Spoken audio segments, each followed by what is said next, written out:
precisely in that context that I believe we must frame this debate properly. As I have listened, I believe that we have taken certain things out of context. Because while much has been said about value and about cost and about fiscal space, I want to suggest that worth and value are not one and the same. Value is what we can measure, what something costs, what it returns, and how it balances on a ledger. But worth is about something much deeper. Worth is what that investment means in the lives of our people. It is the difference between a number on a page and the reality that people experience. It is the worker facing rising costs but still able to get to work reliably. The parent navigating higher prices but accessing support with dignity.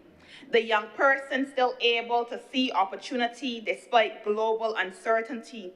And so, Mr. President, while in this chamber and in the other place we have to be responsible in how we manage the country's finances and resources, we must also be honest about what we are here to do. Because governance is not simply about minimizing costs, it is also about maximizing impact. It is about deciding what is worth investing in, even in the most difficult of times, particularly in difficult times. Because when the world is unstable, the answer cannot be to retreat into hesitation. It must be to invest more deliberately, more strategically, and with greater clarity of purpose in the systems and people that allow this country to function and endure.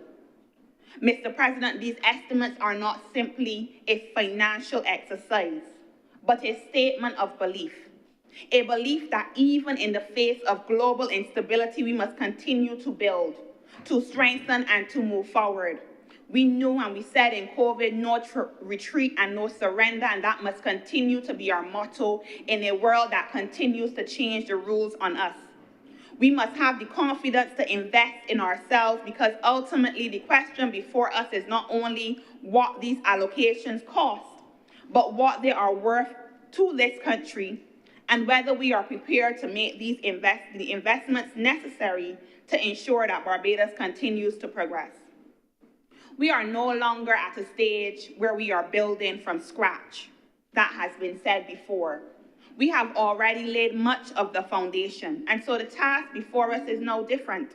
It is to make the systems work better, more reliably, and more fairly for our people. The question now is not whether these systems exist, but whether they consistently deliver in a way that improves the daily lives of Barbadians. Mr. President, I want to say that I stand here to say that this Barbados Labour Party government has continuously done that. We have to commend the Minister of Finance for delivering a budget that it is both sound judgment and a clear understanding of the realities facing countries like ours. It is about determining where we invest, who we prioritize, and how we balance competing needs in a way that is both responsible and responsive. And that balance, Mr. President, is made even more complex, and we cannot understate that it is even more complex by the world in which we operate. Mr. President, as a young person, I have to say that I am now understanding what my mother meant when she said, "Don't rush to grow up." The truth is that I don't feel like she warned me or prepared me enough, because if I am being honest, Mr. President, I did not expect to be dealing with a war, the climate crisis, coming out of a pandemic, and all the other things that we have endured over the last few years. It feels like every single global issue that I ever learned about in history class got the same calendar invitation and nobody put it on my diary. Mr. President, what we are dealing with is not the norm, and so we cannot treat to it as if it is. There has been a suggestion over the past few days in this chamber that this government cannot point to what it has accomplished with the resources of the state. But that assertion does not stand up to scrutiny. One only has to examine the record, and if you are unable to do so, then you can check our red record to see the tangible ways in which this government has worked to improve the quality of life for Barbadians across infrastructure, social protection, economic stability, and public services. And I say this further, Mr. President, that the clearest endorsement of the record did not come from us in this chamber or in the other place. It came from the people of Barbados themselves. In the last general election, Barbadians expressed their confidence in the strongest possible way. Now, that does not mean that we are perfect. We have never claimed to be such. However, it does mean that when Barbadians weigh the options before them and when they assess the performance, when they considered who they trusted to manage the country's resources and steer Barbados forward, they made a decisive choice. And that choice, Mr. President, was grounded in record. And so today I wish to share some thoughts on the allocations to the Ministry of Transport and Works, as well as the Ministry of People's Empowerment and Elder Affairs, with particular focus on the Social Empowerment Agency, the One Family Program, and the National Crime Prevention Program. I do so because these are ministries that shape the everyday experience of Barbadians. These are the ministries that meet people where they are at, in their commutes, in their communities, and in their homes. And Mr. President, when we examine the allocations to these ministries, we are ultimately examining how government is responding to some of the most immediate and tangible needs of Barbadians, and whether we are building systems that improve the lives of people. As I prepared for this debate, there was a sound that resonated very strongly with me because it speaks to something deeply familiar. And one particular line says, all I want to do is live a little, breathe a little, and go on, enjoy life. Because every mickle make a muckle, no bother watch it trickle, because things soon all right. And it speaks to the idea. I know that the senator is often in a rush, but I ask that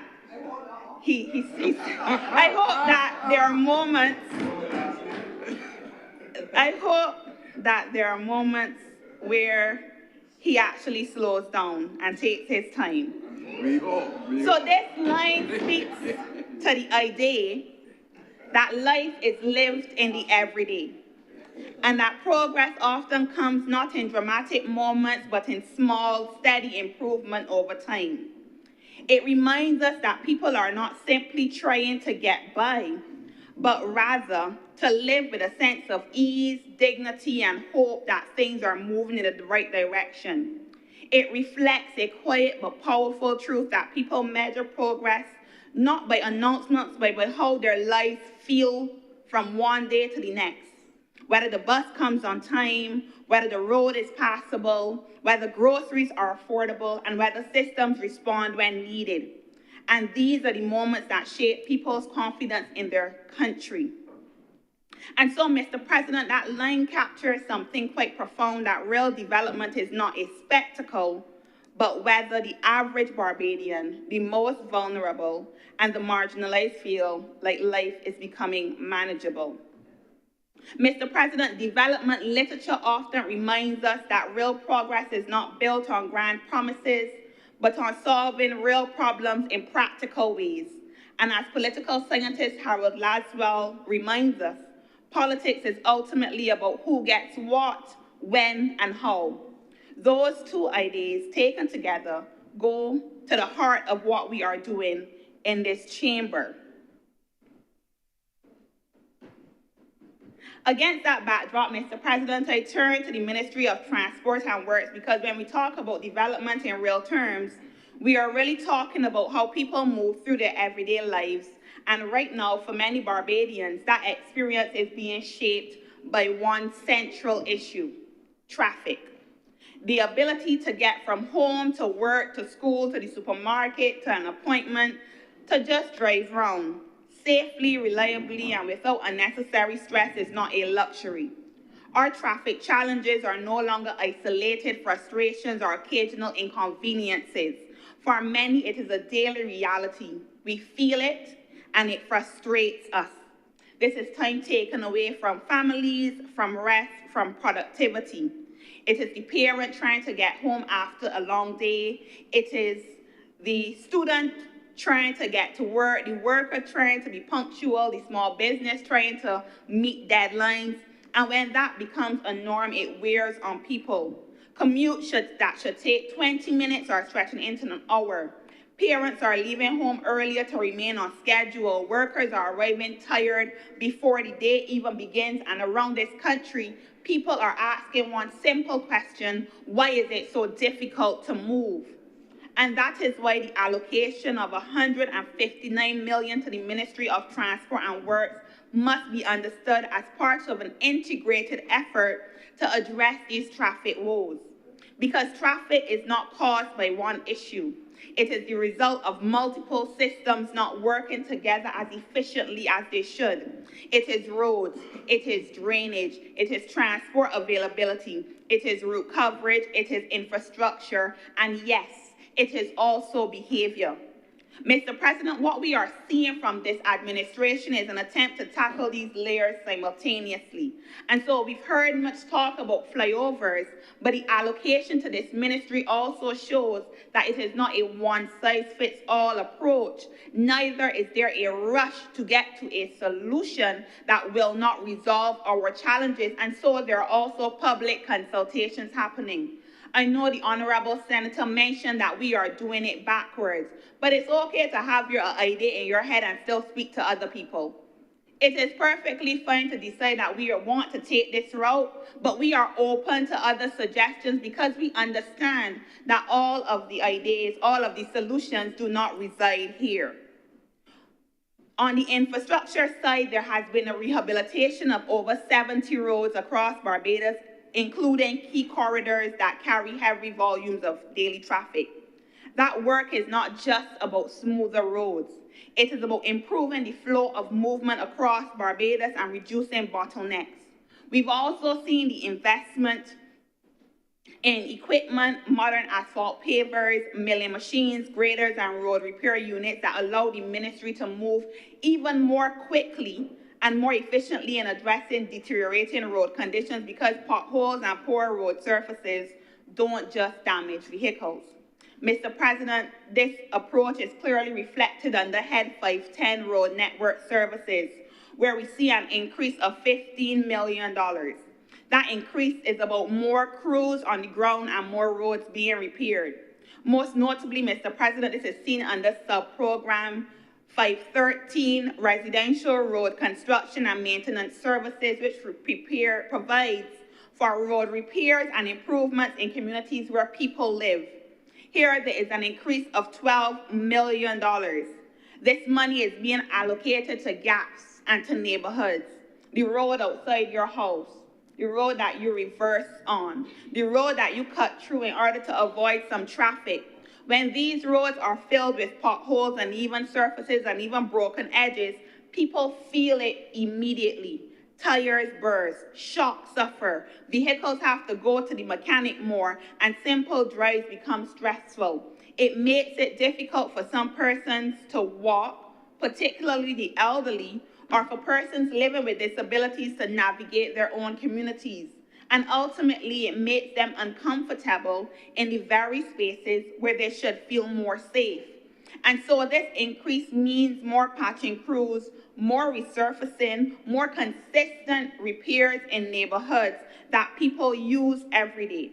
Because the truth is that while we may pave the highways and the main arteries, everybody does not use the arteries to get where they are going. And if I never use a road, the reality is that for most people, it does not matter to them. If I never go to St. Andrew, or I never have to take a highway in Christchurch to get to work, it does not matter to me that this road has been paved, because it does not affect or improve my daily life. And so this allocation seeks to ensure that more people are feeling the work, the good work that is being done by the Ministry of Transport and Works. Under Head 510 Road Network Services, we also see a range of sub-programs that reflect a comprehensive brick-and-mortar approach to improving how our road network functions across the island. These represent the actual work taking place on the ground in communities and along the roads Barbadians use. We see, for example, continued attention to tenantry roads, roads in some of our most underserved and vulnerable communities. These are the roads people depend on to get in and out of their homes, often in areas that have historically experience inconsistent maintenance. Investment here means better access once again for residents and even better conditions for emergency services. We also see the continuation of road rehabilitation under CAF, which supports the upgrading of key roadways across the island that allows for the repair of sections of roads that have deteriorated over time. This is the kind of work that extends the life of our infrastructure and reduces the need for constant repairs. Under highway construction and maintenance services, we are looking at the upkeep of major arteries of this country. These are the roads that carry the heaviest traffic and the ones that people rely on to get to work, to school, and to conduct business. There is also provision for bridge construction and maintenance, which is critical in ensuring continuity across the network. When they fail or deteriorate, entire communities can be cut off or forced to take longer, more difficult routes.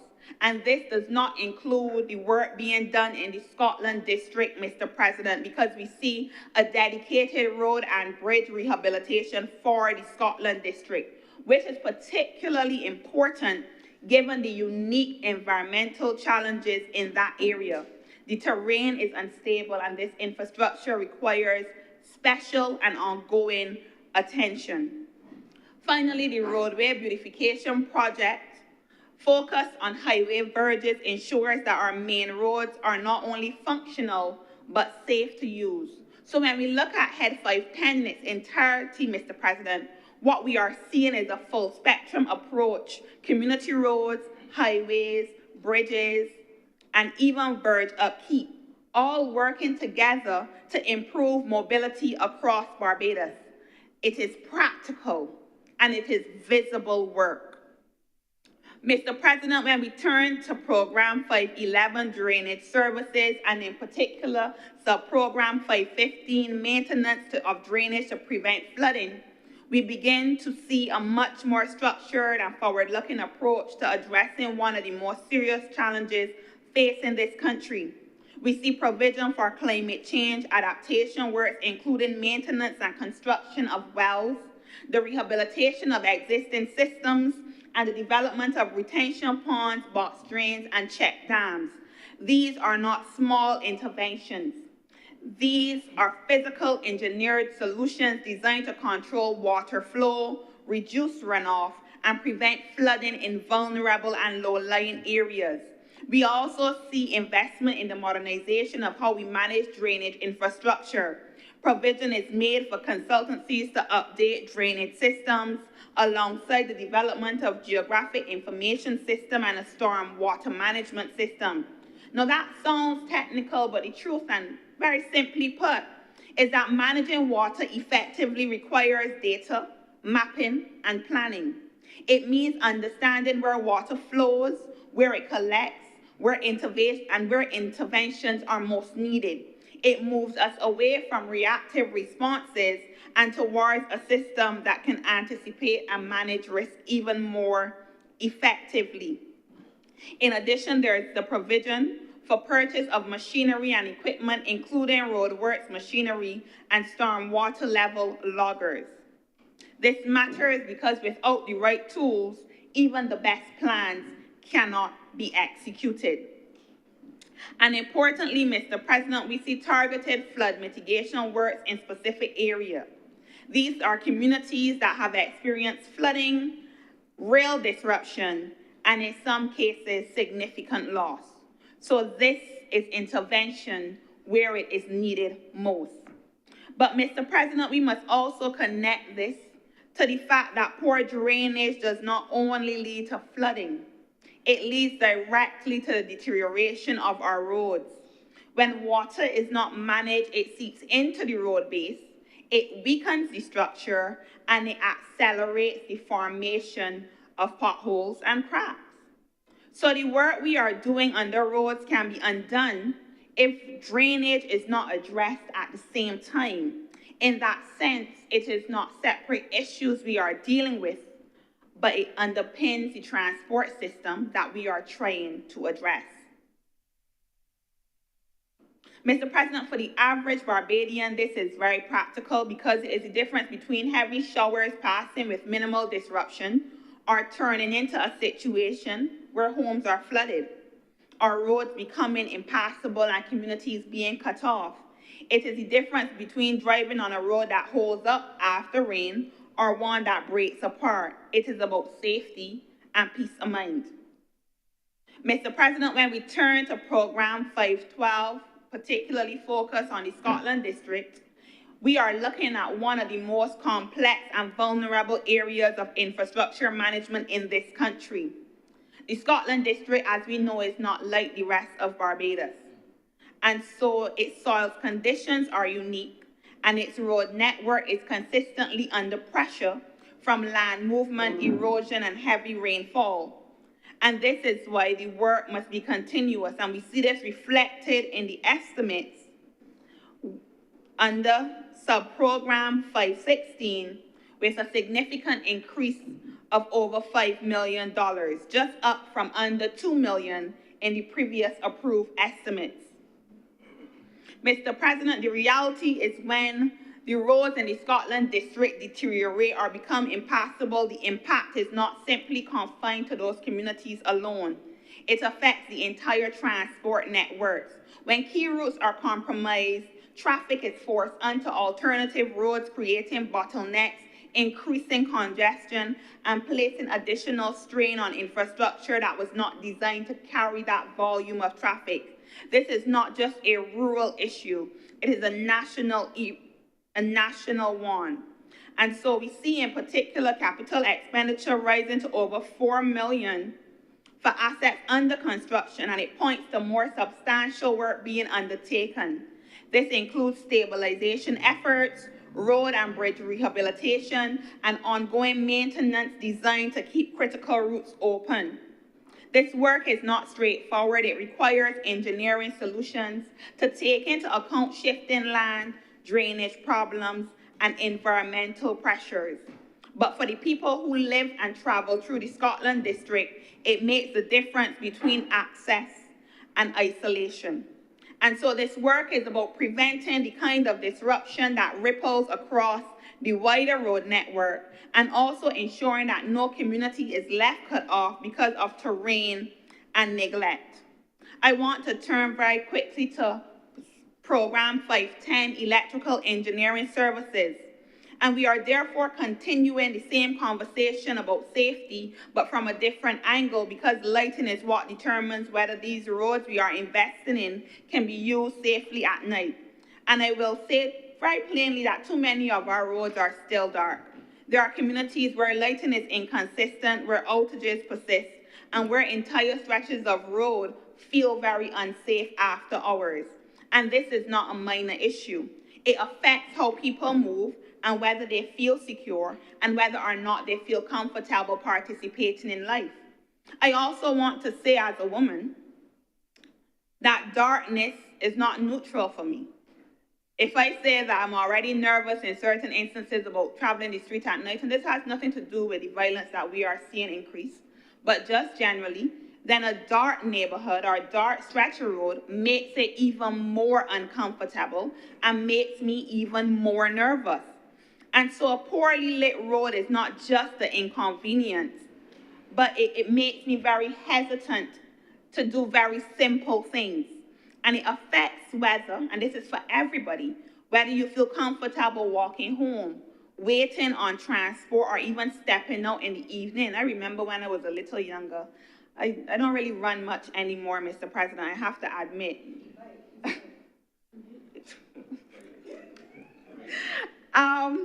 But before I remember being younger, and because some of the places that I would have to walk after work were a little dark, I would hitch my bag up and I would run home.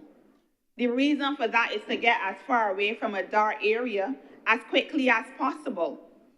And so to me, this is really a quality of life issue for everyone. And so that is why we see the significant increase in the government electrical engineering department, with the total rising to over $15 million, alongside substantial investments in machinery and equipment as well as capital works, so as to strengthen the ministry's ability to install, repair, and maintain street lighting across the island, and to respond more effectively when outages occur. And so when we link this back to the broader discussion, we see a system being invested in and prioritized in order to respond to a challenge that Barbadians have very publicly said has become unbearable. Mr. President, this government's approach to public transportation has approached public transportation with a clear understanding that it is not simply a service to be managed, but a social lifeline that must be strengthened and modernized. The Transport Board forms the backbone of how many people move across this country, and the policy direction thus far has been deliberate, that no Barbadian should be disadvantaged because of where they live. That principle matters because in small island states like ours, access is everything. And so we have seen a focused effort to strengthen the public system in a way that allows Barbadians to move. We have seen continued investment in the Transport Board, recognizing its role as a stabilizing force within the system. The acquisition of over 100 electric buses between 2020 and 2025 represents a significant expansion and modernization of a very old, fleet with less efficient vehicles. This has been supported by route restoration and expansion into communities that rely heavily on public transport, ensuring that people are not cut off because a route is no longer viable from a poorly commercial standpoint. And that is the difference between treating transport as a business and treating it as a public service. Beyond fleet expansion, there has also been attention to the broader commuter experience, upgrades to terminals, improvements in facilities, and efforts to integrate technology and improve scheduling. These are small steps, but they contribute to a system that is more predictable and is becoming more user-friendly.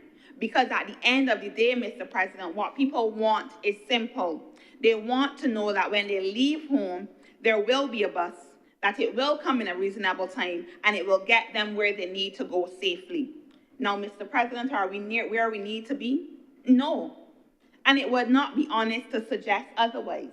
There are still gaps in service, still delays, and still frustrations.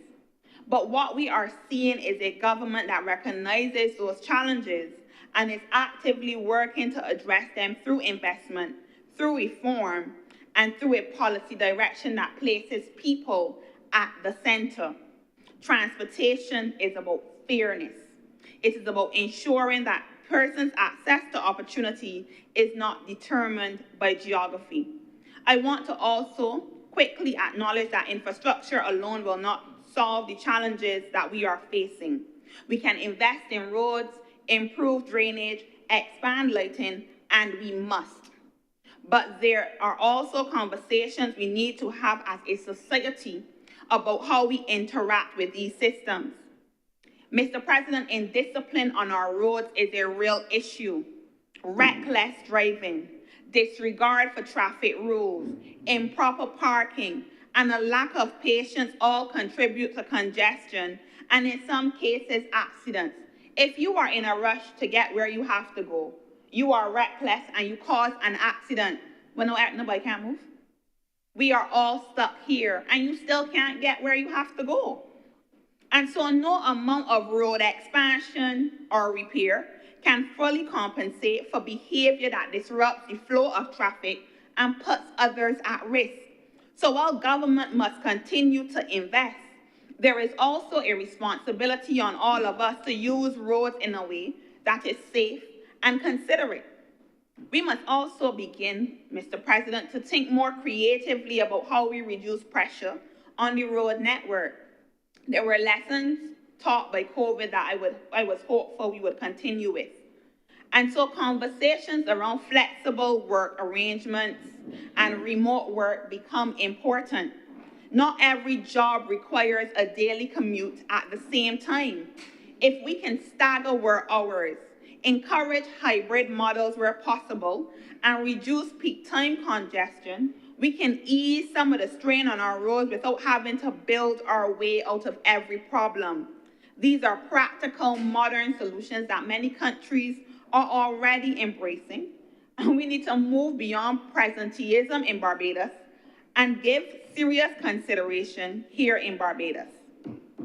The other thing I want to address is something that undermines the work that we are doing in drainage, and that is littering.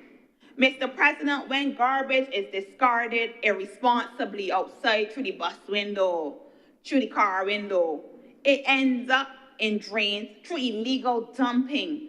It ends up in drains and in gullies, blocking the very systems that we are investing in to prevent flooding. So we cannot, on one hand, spend millions of dollars clearing drains, and on the other hand, allow for these drains to be clogged through careless behavior. It is ridiculous, it is irresponsible, and quite frankly, it is unsightly across Barbados to see how we treat to our litter. And so government is doing its part and is invested, as you see from these allocations, to doing its part to improve the system, but those improvements have to be sustained with a shared commitment from all of us, because development is not only built on policy, it has to be sustained by behavior.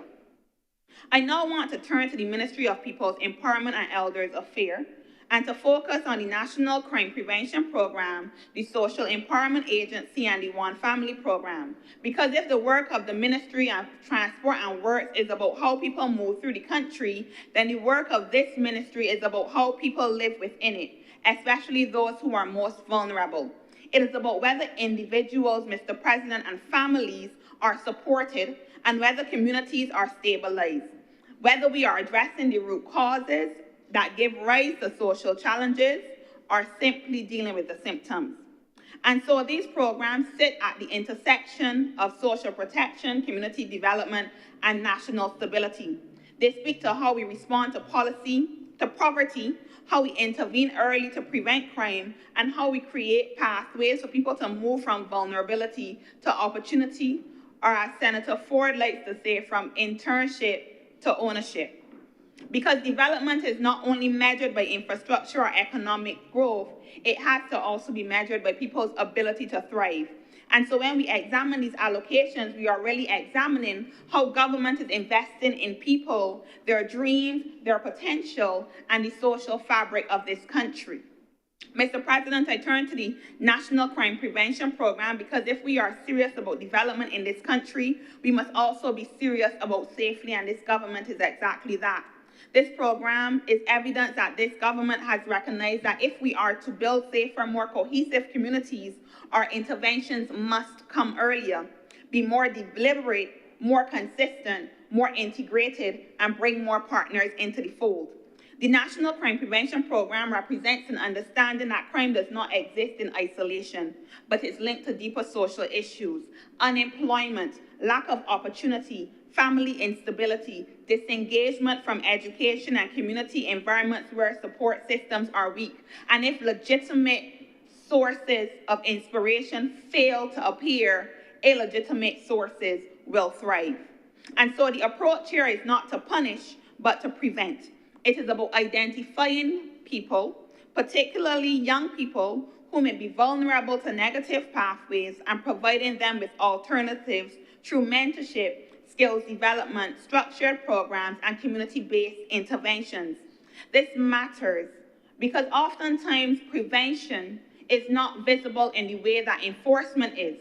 You do not see a lot of times the impacts or the people who are working, the way how community groups and community organizations can change the trajectory of a young person's life, but you definitely see when the police is escorting them into or outside of the courthouse. You definitely see them on social media when they've been charged. And so it means that you do not always see the success of a crime that did not happen.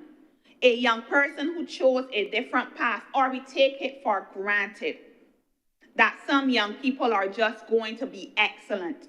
And I want to say that all young people are at risk. There's simply a difference about the type of risk and the level of risk at which they exist and will interact with. And so this program speaks to a philosophy of governance that says we cannot police, and it's getting very exhausting to hear people consistently say to every response within the legal system that we are seeking to police our way out of crime. That has not been the approach of the government. That has not been the intention, whether you look at the Division of Youth, whether you look at the cultural programs, whether you look at community development, the Youth Advancement Corps. When you look at all of these things, the narrative that the government is attempting to police its way through crime or doing absolutely nothing is either political or simply incorrect. And so enforcement has its place, and we understand that and we recognize that. But it has to be complemented by an investment in people. And so we are all aware about the concerns around crime and around violent crime and the anxieties that exist within communities. But this program represents a recognition that a sustainable response must address root causes, and it also recognizes that it cannot be done by the government alone. And so you see the allocation and the grants to civil society organizations. Some of the most meaningful interventions, and community work is very dear to my heart, the third sector, is happening at a community level through youth organizations, through faith-based organizations, through mentors, through coaches and individuals who are already doing the work the government does not need, and we understand that we do not need to reinvent the wheel. We also understand that we have to engage with the gatekeepers in communities. We have to engage with young men who are at risk of that behavior, who may be involved in that behavior but want to find a way out, and those who are simply trying to find their way through this thing called life, because I don't know if anybody else feels it, but there is no guidebook on how to navigate this.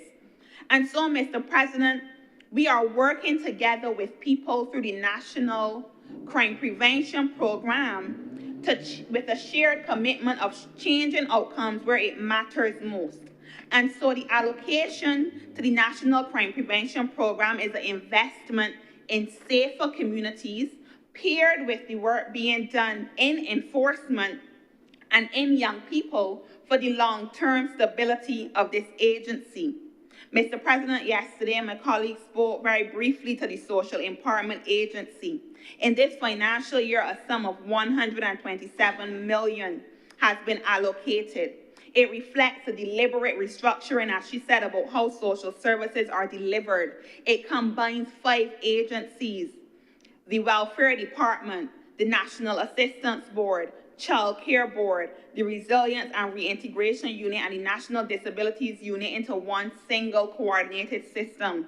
She also said it is a major shift in the fragmentation because it is more organized, more efficient, and it is also more dignified. We know that Barbadians are proud. I don't like walking about and telling everybody my business. What's going on in my house, you're not to know outside. There are people who grow up in one-bedroom homes, who grew up with very little and nobody else knew. Some of us have never shared the circumstances under which we have been raised, or the challenges or struggles, because you don't carry your business out there and broadcast it on the street. That is not how it is done. That is not how we do it, as far as I know. And so this reform matters because for too long you have to navigate multiple systems. I got to tell my story to 5 different agencies. I got to say the same thing over and over. After asking twice feels a lot like begging to many people. And it is one thing to say that if you want the help, you are going to go and get the help. But at what point does asking for help demand that you lay your dignity at the door and come on your knees like Oliver Twist? And so what this says is that you will come, we will do it once, and we will do it right. We will allow for you to come and to interact with the support that you need without repeating your circumstances and meeting different requirements. We will allow for you not to have to wait longer than you need to get the support. Because if I'm coming this week for a bill to be paid, then it probably means that I need the bill paid and I'm desperate for it to be done. And so what we also understand It's by doing this we allow for children to also grow up in better homes. The integrated approach allows for families to find help in one place, those families that need it most. And so what the Social Empowerment Agency does is simplifies the journey. It is seamless, it is integrated, and the needs are assessed more holistically so that the responses can better align to what the most vulnerable people need. It is about ensuring that the system works for people rather than people having to navigate their way through the system. Mr. President, this is a matter of dignity because social support should not feel transactional like a series of hurdles. It should feel respectful, responsive, and human. And so there's a greater opportunity for persons to receive support. I also believe that it is important that we recognize the gendered reality of social support in this country. A significant portion of those who rely on these services are women, particularly single mothers who carry the dual responsibility of earning and caregiving, often within very tight financial constraints. Every time I have to go to a different office, that is another day or another set of hours that I lose at work.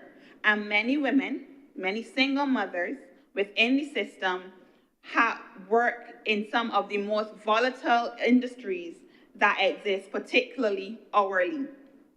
And so when the systems are fragmented or difficult to navigate, it is these women who feel the burden more acutely. So this reform is not just administrative, it is also about equity, about simplifying access and improving coordination. We are easing a pressure that disproportionately falls on women and strengthening households and communities that depend on them. Now, Mr. President, reform of this scale does not occur overnight. Systems must be aligned, processes refined, staff supported throughout the transition. What we are doing is reimagining the way that we have done something for a very long time. But the direction is a correct one because a fragmented system cannot effectively serve people. The last thing I want to talk about under this ministry, Mr. President, is the One Family program, because this is where policy meets people very directly. If the Social Empowerment Agency is about improving how the support is delivered, then One Family is about ensuring that support actually transforms lives at the household level. It represents a shift from long-term assistance to structured engagement, working directly with families to address the underlying challenges they face. Mr. President, the strength of the One Family program is its hands-on and personalized approach. Each participating family receives a dedicated social worker, ensuring that the support is personal, that it is intimate, it is continuous, it is responsive. That relationship allows for a deeper understanding of each family's circumstances and the development of tailored plans that reflect their specific needs. Most importantly, the program does not only focus on income, it incorporates health. So I know that my comrade, Senator Connell, will be happy to hear that. And it recognizes that stability is not possible without financial well-being. Because if a family is struggling with health issues, there is no amount of financial assistance alone that will move them forward. And so this matters because a lot of Barbadians are not simply asking for assistance. They want a way forward. They want hope. They're asking how to do more than to make ends meet. They want to support their families, and they want to maintain a basic standard of living in the face of rising costs and ongoing economic pressures. And the One Family program partners with the private sector to do exactly that, because I reiterate that government cannot do it alone. And so this program recognizes that vulnerability is interconnected and our response must be the same by addressing challenges related to employment, health, education, and family dynamics that do not exist in isolation. Mr. President, one of the things I want to touch on very quickly is that if these things are going to work, those of us who can must. We must not only, I'm not talking just about finances, I'm talking about time.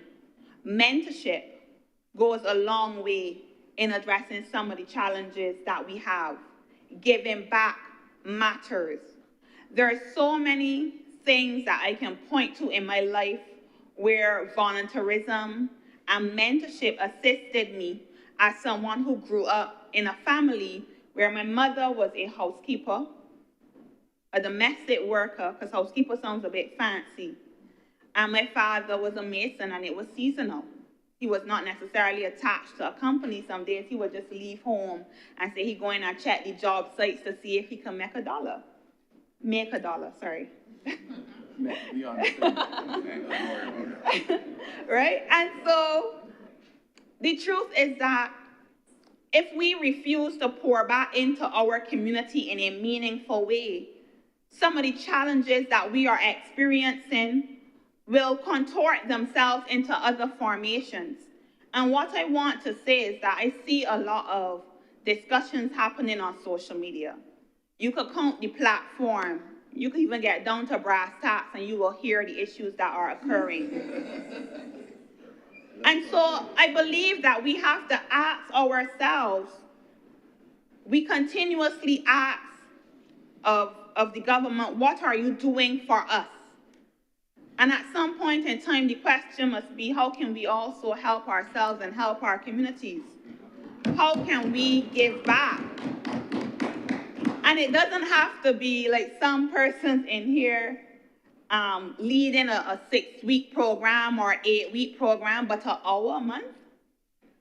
How does the child in your neighborhood that might need a pair of shoes, or somebody to say a nice word, somebody to give them a glass of water, somebody to get them a birthday cake, somebody to teach them a skill, how do you pour back into them to change their circumstances? Because there are lots of people that if somebody hadn't poured into them, they might be on another side of the law.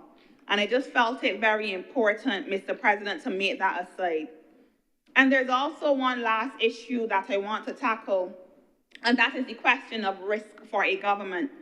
Because there's a tendency to believe that in uncertain times, the most responsible governments are those that do the least, spend the least, and wait until every outcome is guaranteed. That is not governance. That is hesitation.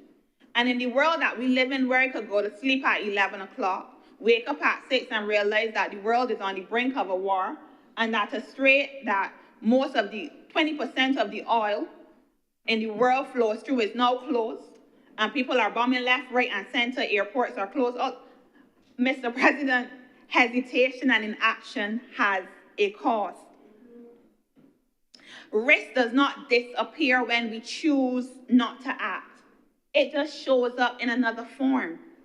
It shows up in the things that we never build, the opportunities that never materialize, and the communities that are left waiting. It is the creative who does not have enough space to perform and whose talents remain unseen and unsupported. It is the community that does not get to revive its go-karting tradition, losing not just an activity but a part of its identity and history. It is the street fair that never comes to life, and so the community vendors in there lose income. Young people lose opportunity. Communities lose the chance to come together in a meaningful way. People remain disconnected, disjointed, and the country suffers. These are the quiet costs of inaction, Mr. President. And they may not always appear immediately in the estimates, but they are felt in the absence of the vibrancy of our country, in the slowing of economic activity at the grassroots level, and the erosion of community life. So for those of us who have tabulated wastage, my question is, what is it worth to you to have vibrant communities? To have a country where people feel connected, where small businesses are able to ply their trade. And when we speak about risk, we must be clear that there's a risk in doing, there's a risk in testing, but there's also a risk in failing to do something. There is a risk in investing, But there's a risk in holding back when investment is needed, because underinvestment has consequences, Mr. President. Delay has consequences, and often those very consequences are not absorbed by the government. They are absorbed by the people of this country in their everyday lives. And so responsible governance cannot be about avoiding risk altogether. It is about taking calculated and deliberate risk in the interest of national development. It is about recognizing when the cost of waiting is greater than the cost of acting.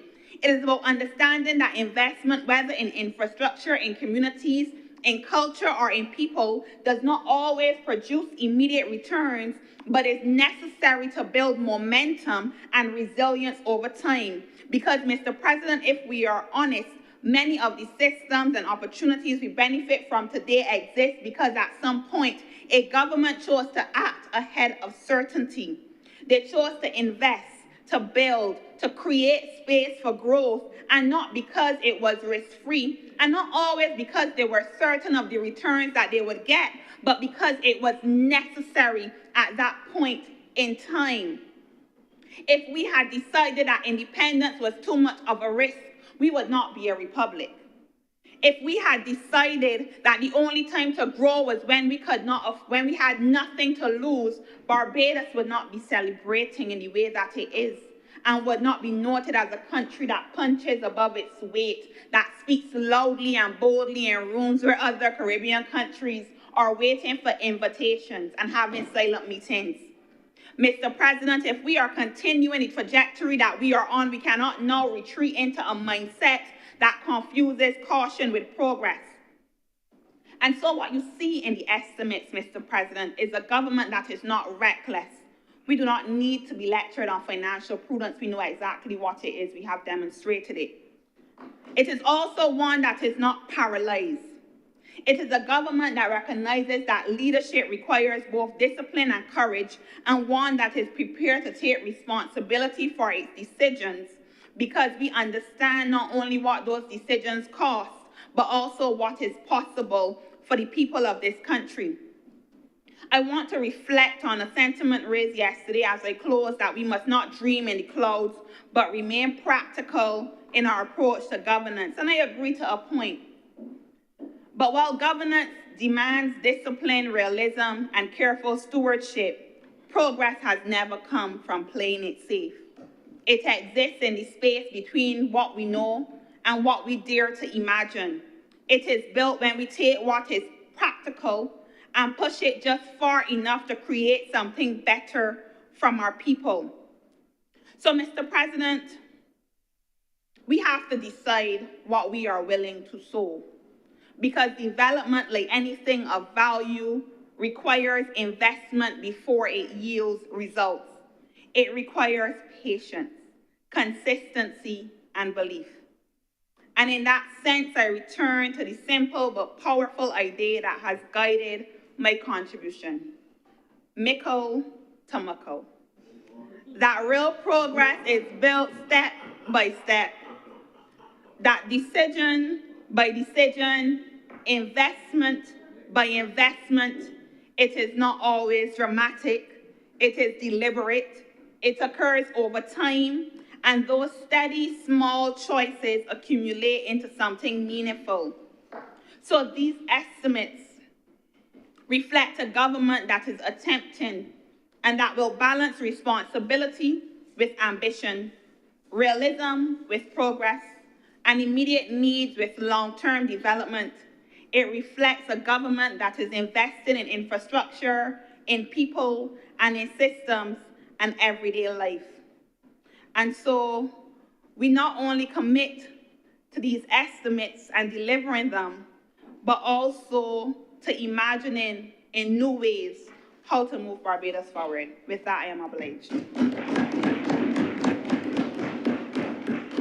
Thank you. Thank you very much, Senator Trim. Senator the Honourable Shane Archer. Good morning, Mr. President.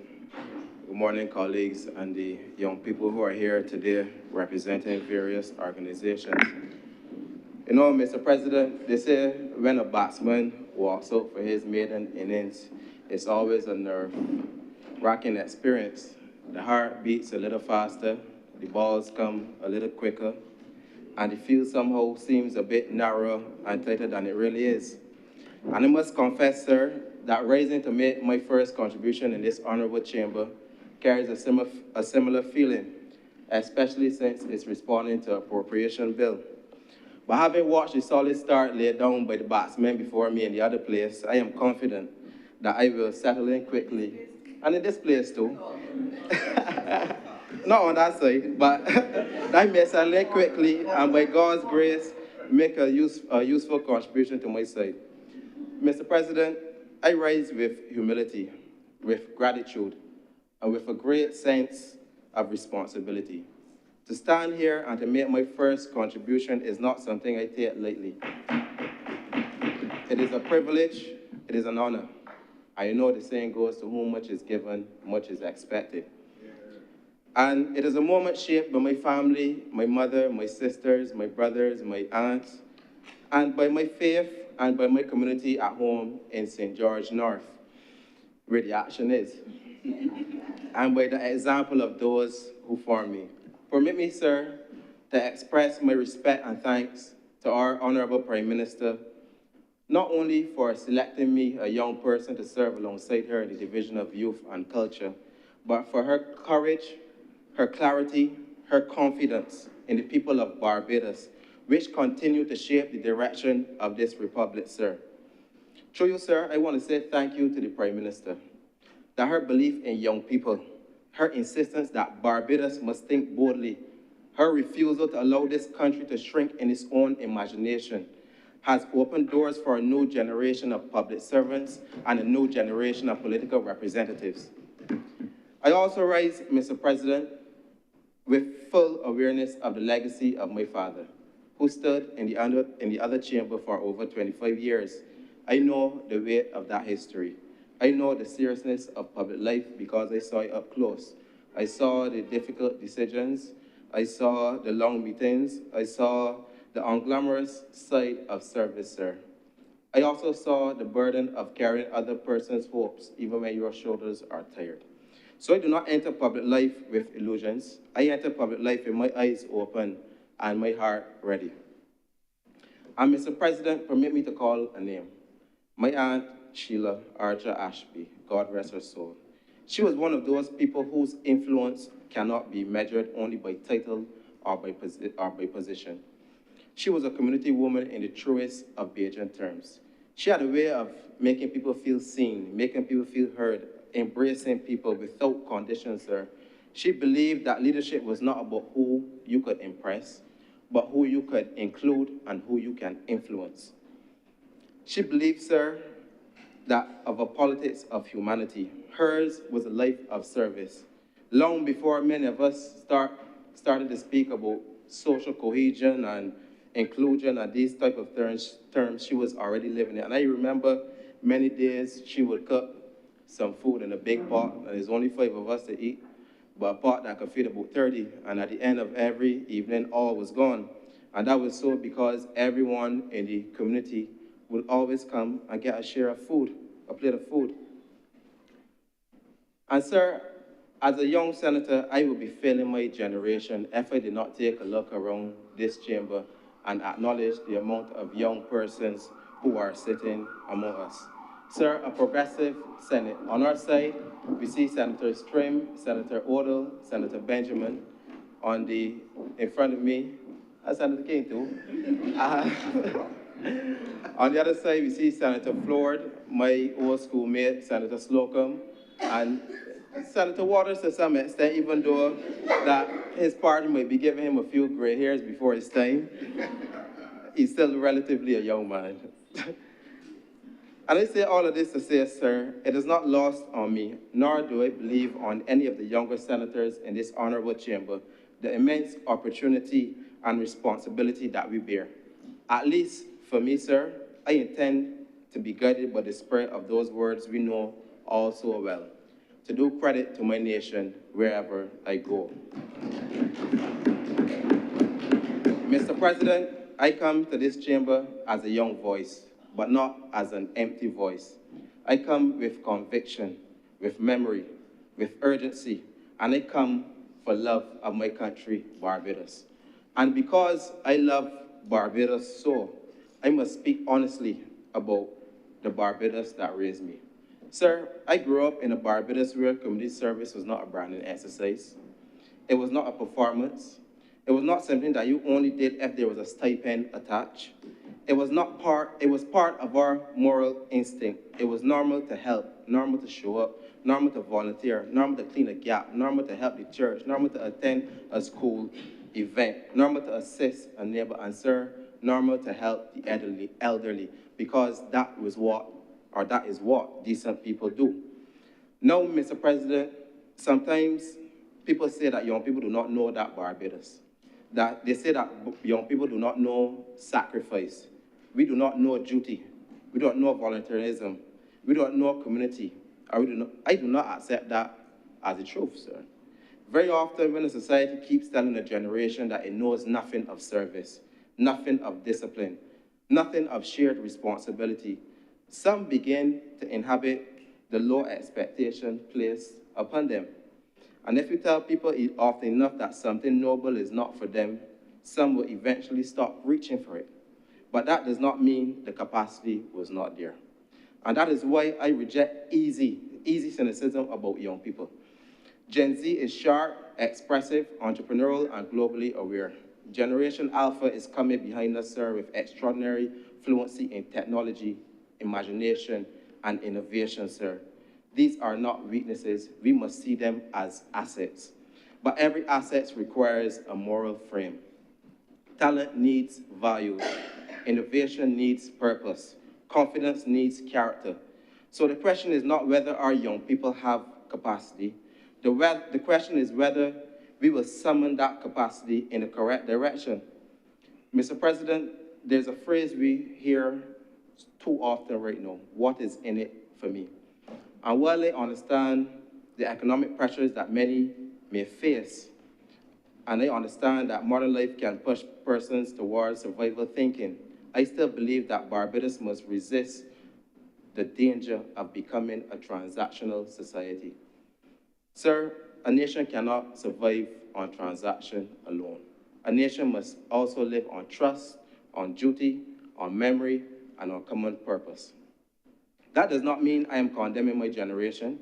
Far from it. I believe young people want purpose, sir. I believe young people want meaning. Young people want to belong to something larger than themselves.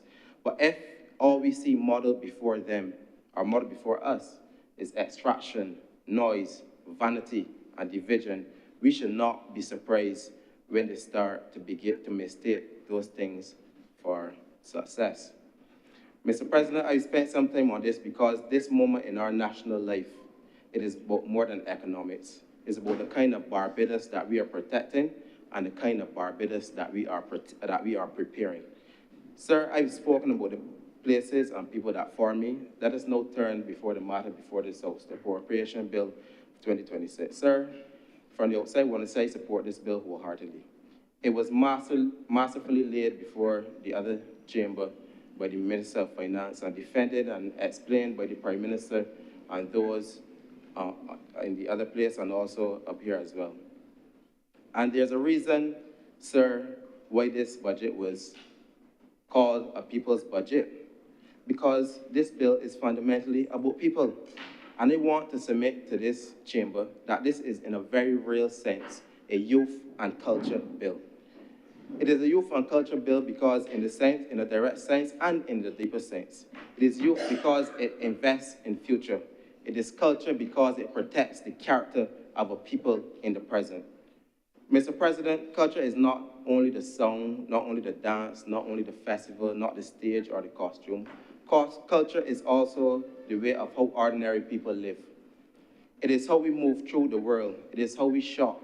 It is how we raise our children, how we stretch a dollar, how we keep our dignity in hard times, sir, how we preserve habits of a family, neighborhood, a nation, enterprise, church, and hope.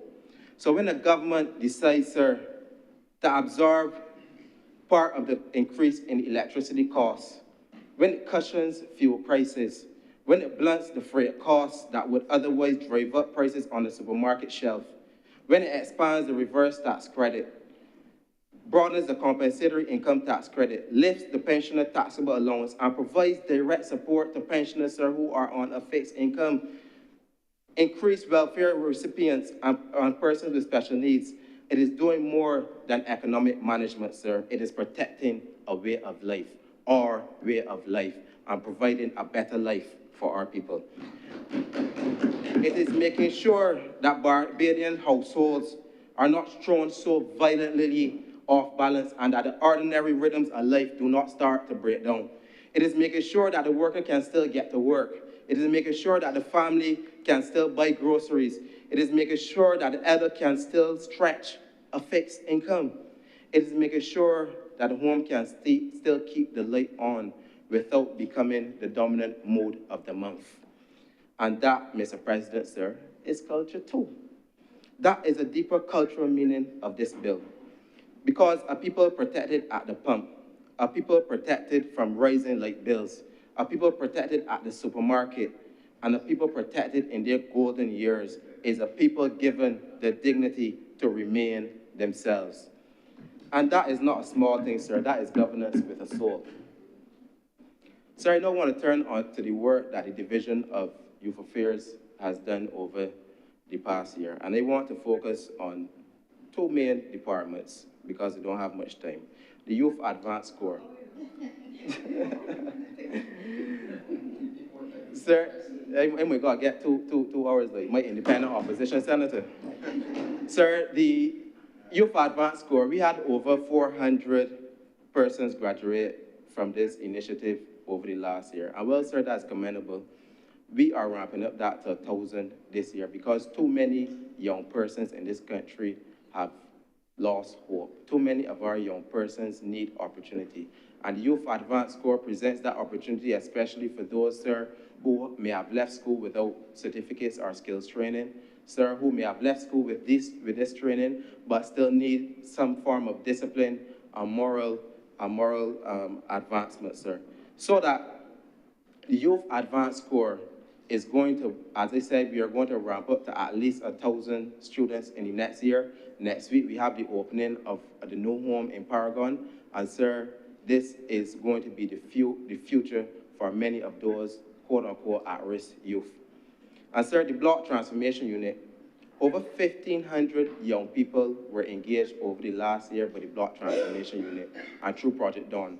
Sir, regardless of if it was hairdressing, nail technicians, learning to drive a bobcat, sir, going to Polytechnic, going to the community college, or even getting a weed whacker to help your community. The Block Transformation Unit directly impacted young people from St. Lucie to St. Philip and from St. James to St. John, sir. And sir, the last project, which is now under the Division of Youth, is the one that is so dear to me, and that is the Prime Minister's Cup. And sir, this tournament is something phenomenal. We have had over 25 young persons had the opportunity to go overseas and to play football. And sir, that is by no means a small feat. We have had communities engaged. We have had vendors enfranchised. We have been able to visit and to go to the length and breadth of this country and to develop also football fields so that when persons in the community want something to do, when a young person wants to go and play football, train, or whatever, they have the opportunity to do so, sir. And then, Mr. President, I want to speak about what the government is doing over the next financial year. We spoke about the Youth Advance Score, but also we can speak about the Global Young Bajans Fund. We see continue ramping up in the Secondary School Students International Exposure Initiative. We see it in the SOMOS program and the exposure being created through Panama and the wider regional connection. We see it in the strengthening of digital skills training. We see it in the effort to make participation in service, uniform, cultural, or sporting activity part of the lived educational experience. We see it in the Barbados Republic Child Wealth Fund, which says to every child born here that this republic intends to back your future in a material way. But Mr. President, beyond these flagship initiatives, we are not stopping there. In this new financial year, the Division of Youth and Culture will move with purpose, urgency, clarity, and intent. Sir, for our young content creators, we plan to establish a digital export clearing facility because our young people must not only create in Barbados, they must earn from the world.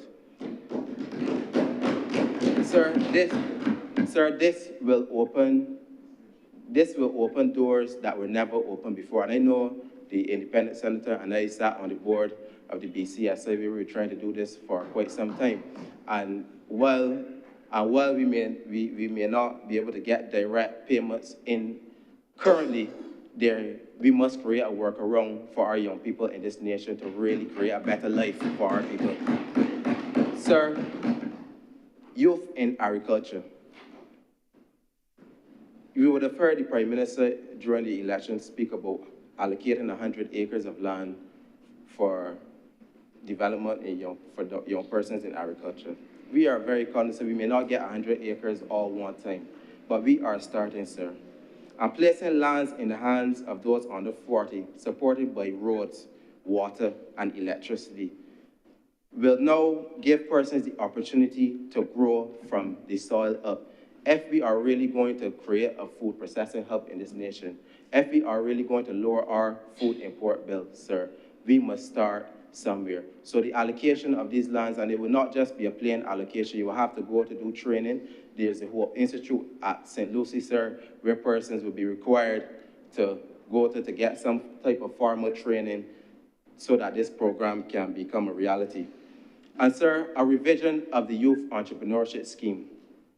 We have to move from idea to enterprise, turning ambition into structure and structure into a sustainable business. Sir, and I hope it is our intention to work alongside and with the Barbados Trust Loan Fund and Fund Access, because there must be a direct pipeline and pathways for young persons to grow their businesses, not only the technical support that the YES will provide, but the financial support that is done by the youth, by the Trust Loan Fund, which this government raised from $10,000, sir, to $20,000. That is a very strong feat, sir.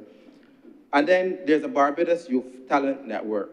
This is connecting skills to opportunity and potential to placement in one unified national system. What is this?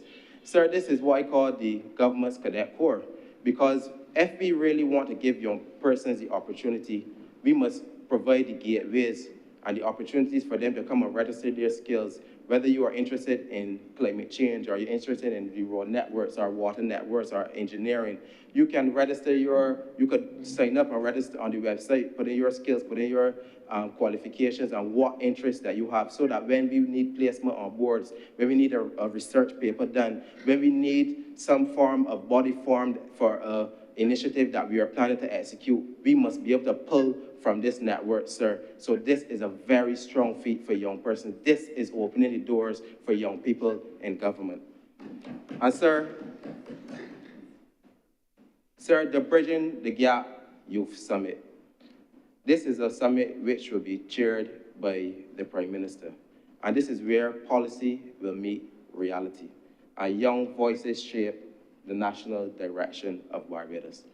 Sir, this is not about just young persons coming and taking photographs. This is about removing the red tape, about giving young persons the opportunity to speak fearlessly and to speak directly with those who have where the power lies. And sir, there's the Entertainment Commission, which we intend to put into operation. I know Senator Walters will pay very close attention because he's deeply involved in entertainment. And sir, the Entertainment Commission will be a one-stop engine to unlock the full economic power of our creatives and position culture as a real industry. Sir, what this entertainment would be is, as I said, a one-stop shop. So you don't have, as a promoter, and you know Senator Ford knows this also well, as a promoter, you have to go many different places to get approval from this body, approval from that body.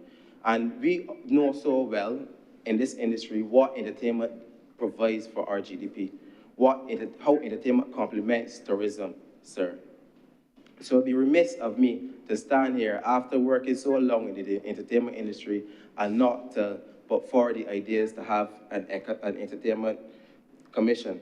Mr. President, these initiatives are not abstract. They are deliberate. they are practical, but more importantly, they are necessary. Because we cannot tell a young person to dream and then give them no structure to build. We cannot speak of potential and then leave it without pathways. We cannot call this a youth bill without building a youth economy. And that, Mr. President, is exactly what we are doing. And when the government looks honestly at the fact that far too many workers still lack some of the digital skills required for the modern economy, and then responds not with hand-wringing, but with training, with investment, and institutional partnership, that is not panic, sir. That is progress. And sir, if this is not a youth bill, then words have lost their meaning. Mr. President, this is where the bill is before us intersects so powerfully with the word of culture and youth. Because beyond the direct measures in the financial statement, the work already being shaped within youth and culture matters deeply to me. And sir, permit me a few moments here to tell you why it matters to me. Sir, as a young person, I know, and Senator Trim and I would have sat on some committees together, sir, as young people. And you know, everybody wants young people, Senator Slocum and I as well. Everybody wants young persons, but oftentimes they don't want to listen to young people. They just want you there as a backdrop, as tokenism, as the Honourable Member is saying. So, sir, I know what it feels to be a young person in rooms. I know how it feels to be a young person in rooms that they don't take you on.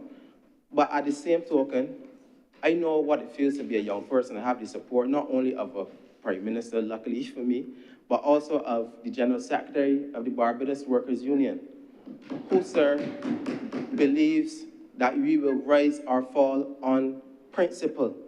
And, sir, that has been instilled in me through not only the General Secretary, but my father and other mentors in my life. And, sir, culture means a lot to me as well. When it was 24, 25, I had the opportunity to operate a lounge in St. Lawrence Gap. And sir, that gave me the exposure, that gave me the experience to work alongside our carpenters, or work alongside our bartenders, work alongside our cultural practitioners, sir, everyone in the industry. And notwithstanding that at the lounge, sir, I then went on to work in the creative sector as a producer of some of the major shows in this island, sir. Sir, this allowed me to rub shoulders with all types of persons, regardless if you are a vendor, a plumber, an electrician, sir, all types of persons. And a lot of time, people only see shows and see who's performing and so on, but it's those that in the background, those that make things happen, that really put forward and really shows us how things can be produced. And sir, the portfolio on youth and culture, which I have the absolute pleasure of privilege to lead, is not ornamental, it is nation shaping. And that is why I want to speak plainly about our youth commissioners. If we are serious about youth commissioners, they cannot be invisible appointments. They cannot be titles handed out and then forgotten. They must be visible. They must be active. They must be accountable. They must be community anchors. They must be organizers, mentors, mobilizers, and connectors between national policy and neighborhood life. They must be seen, measured, but more importantly, sir, they must matter to us all. Sir, the Bridging the Gap Youth Summit, likewise, must not become another event where young people are photographed and then forgotten. It must be a serious working space where lived realities of young people meet the machinery of government, where barriers are named honestly with straight talk, where opportunity is visible, and where outcomes follow conversation. Sir, young people do not need speeches about possibility. We need pathways. We need structure.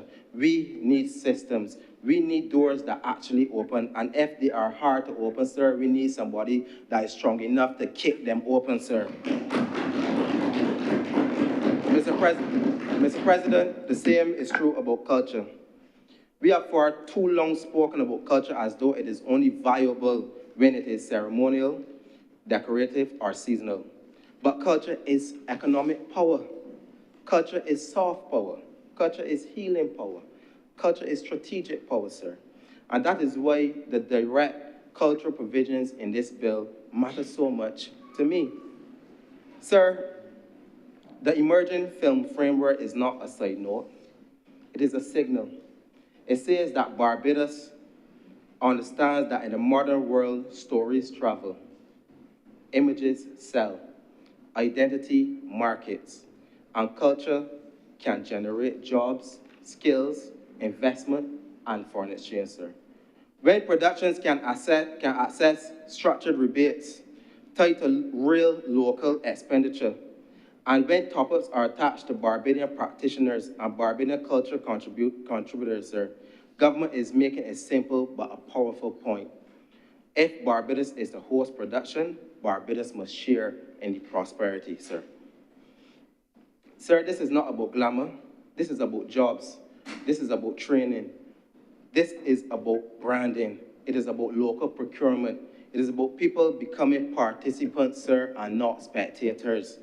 And sir, even before the full framework is operationalized, we are already seeing movement in that direction. The pipeline is forming, the possibility is becoming concrete, sir, and the vision is beginning to take administrative shape.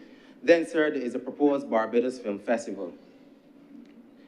That matters also, sir, because a film festival is not just an event.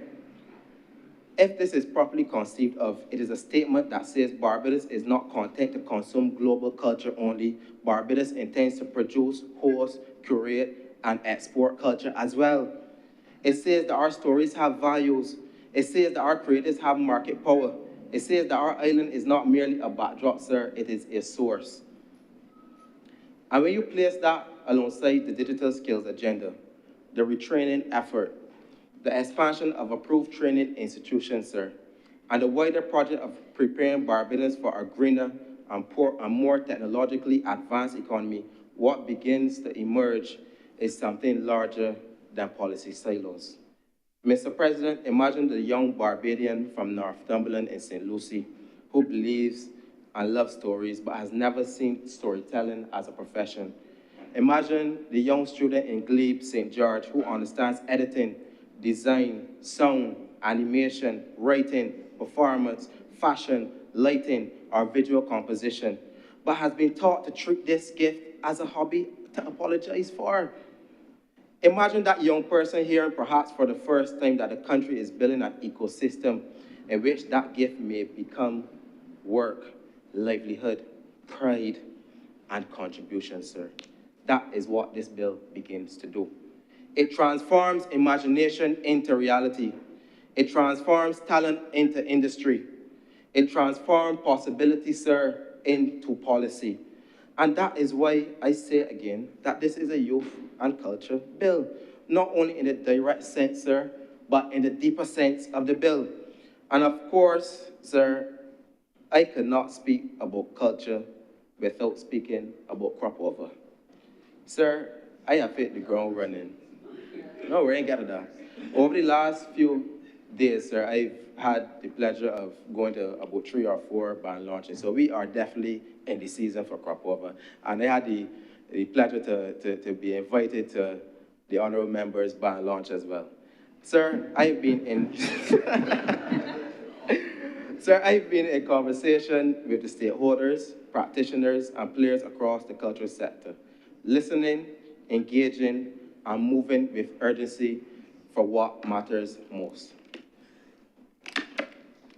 And so, sir, I am proud to announce today the return of the Soca Monarch. Yes, Mr. President, the Soca Monarch is returning. And it's coming back with force. It is coming back with excitement. And it is coming back with a top price similar to that of the pick of the crop, sir. Because our young people and our young entertainers, regardless of if they're singing traditional soca, bashment soca, what party soca, whatever it is, they must see the opportunity that those before us had. We see so many of our entertainers, Lil Ray, remember they call him Lil Ray, Alison Hines, all of them who would have benefited, sir, from having a soca monarch. And I don't know if my honourable member would be joining. I don't know if you could sing no for net for something else, but I hope that I could see it there. Sir, this is about energy. This is about opportunity.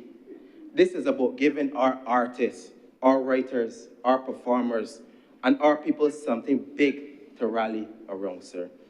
And Mr. President, sir, I must address a matter that has been on the lips of many Barbadians in recent weeks, and one that falls squarely within my portfolio. Sir, the conversation about Carifesta has been loud, it has at times been heated, and in some quarters deliberately shallow.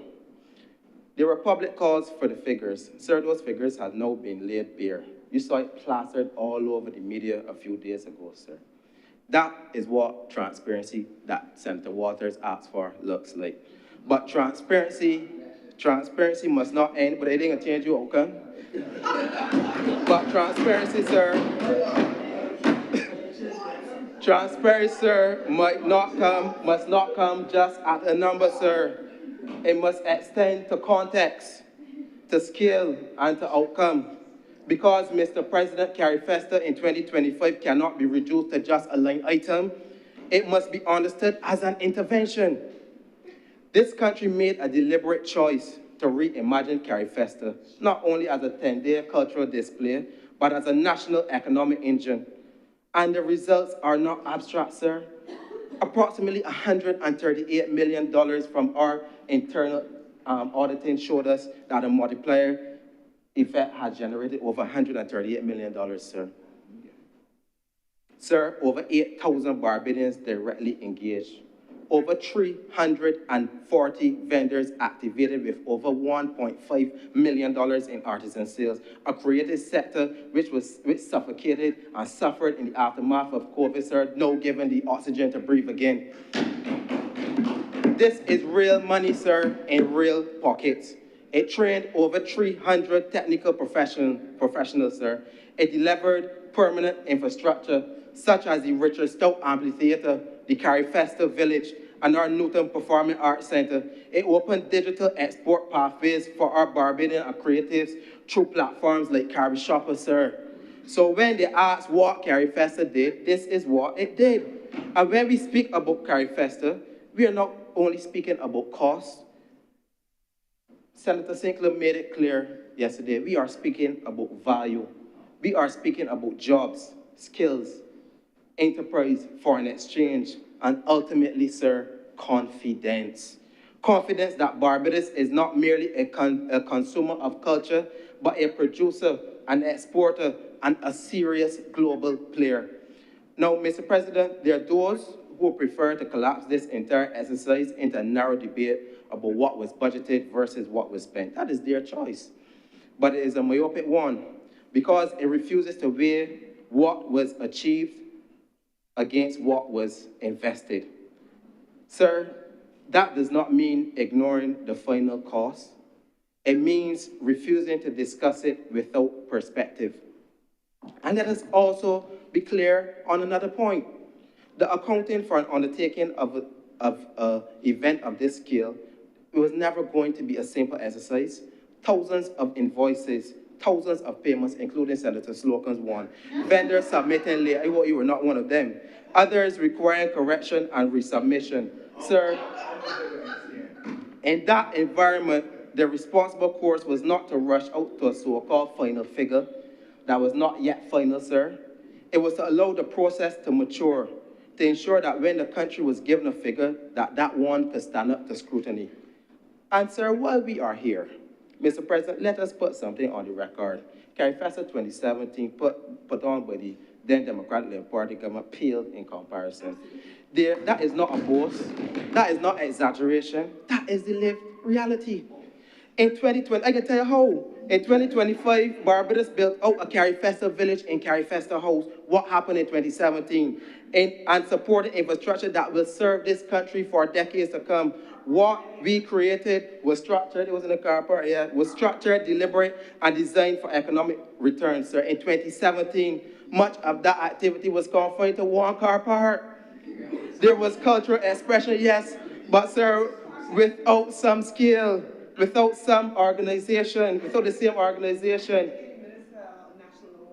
and without the same economic activation, sir, we can speak about Carrie Festa in 1981, sir, where we can see the legacy, the now-built NCF at West Terrace. That's right. That is the legacy of the last of the Labour Party government at that in 1981. That's correct. And to this day, Mr. President, you know what is funny? You want to know what's funny? There has been no comprehensive accounting placed before the Barbadian public for that 2017 exercise. No full picture, no complete reckoning. So the fella that in Christchurch that running about for the list they get on February 11th, tell you gonna find them here. Today, this government that is being asked to defend transparency, sir, after placing every single figure on the table. The question, sir, cannot just be about cost. It must be about value. It must be about outcomes. And it must be about honesty in how we assess both, sir. So, sir, I ask, do we prefer modesty without return or ambition without impact? Do we prefer when our creatives struggle quietly or when they earn visibly, sir? Do we prefer when opportunity is left to chance or when it is built by design? Because this government has made a choice. We chose to invest in our people. We chose to activate our creative economy, sir. We chose to ensure that Barbados, in a post-COVID world, did not retreat, did not surrender, in the words of our president, sir, but we advanced. And for that, Mr. President, Carrie Festa was not only justified, it was necessary. Mr. President, I also want to say a word about unity. Because youth policy, youth policy, he get enough of it, youth policy and cultural policy cannot flourish in a climate of permanent bitterness.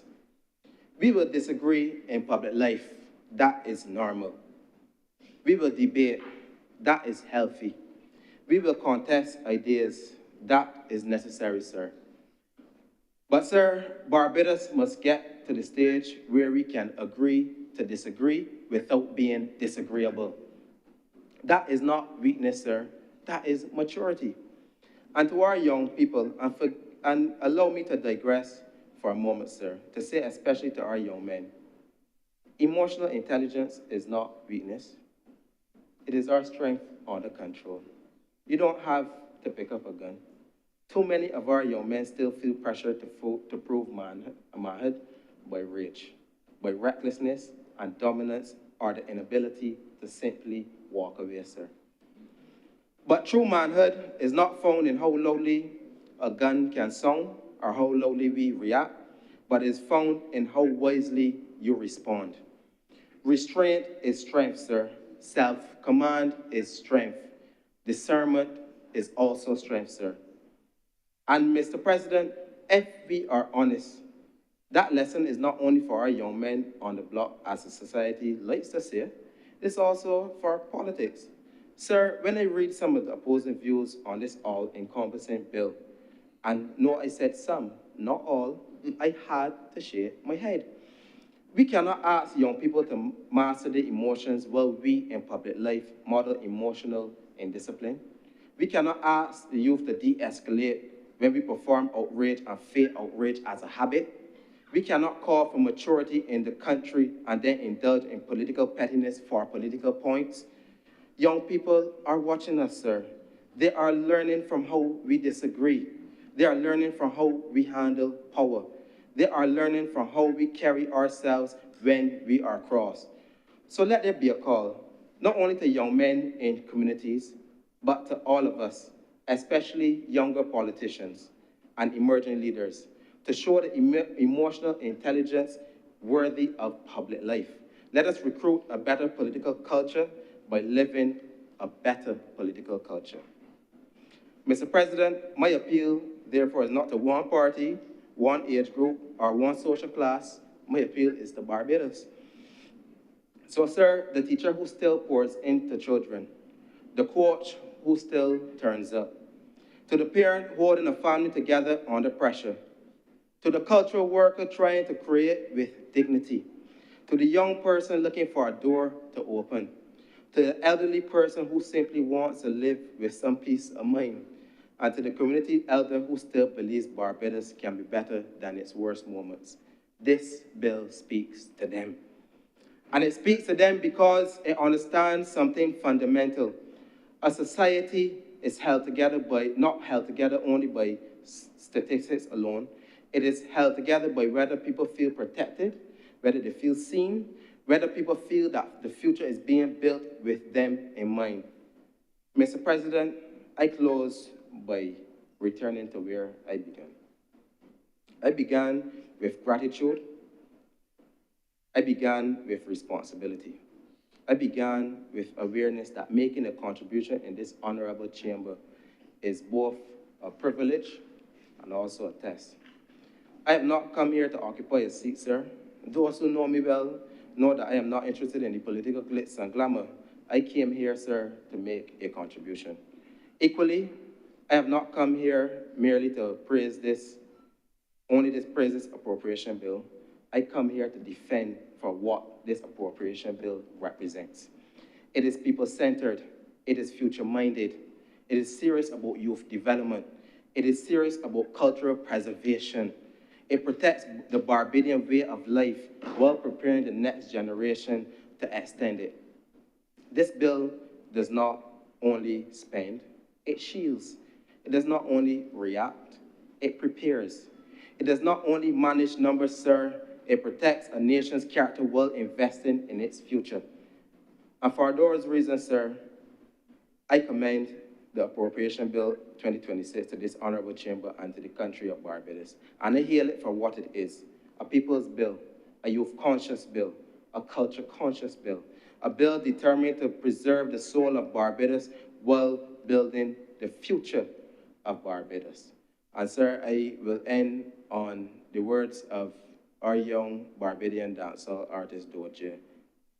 I am not perfect, sir, but I am doing my best, and I will do my best. Mrs. President, I'm obliged.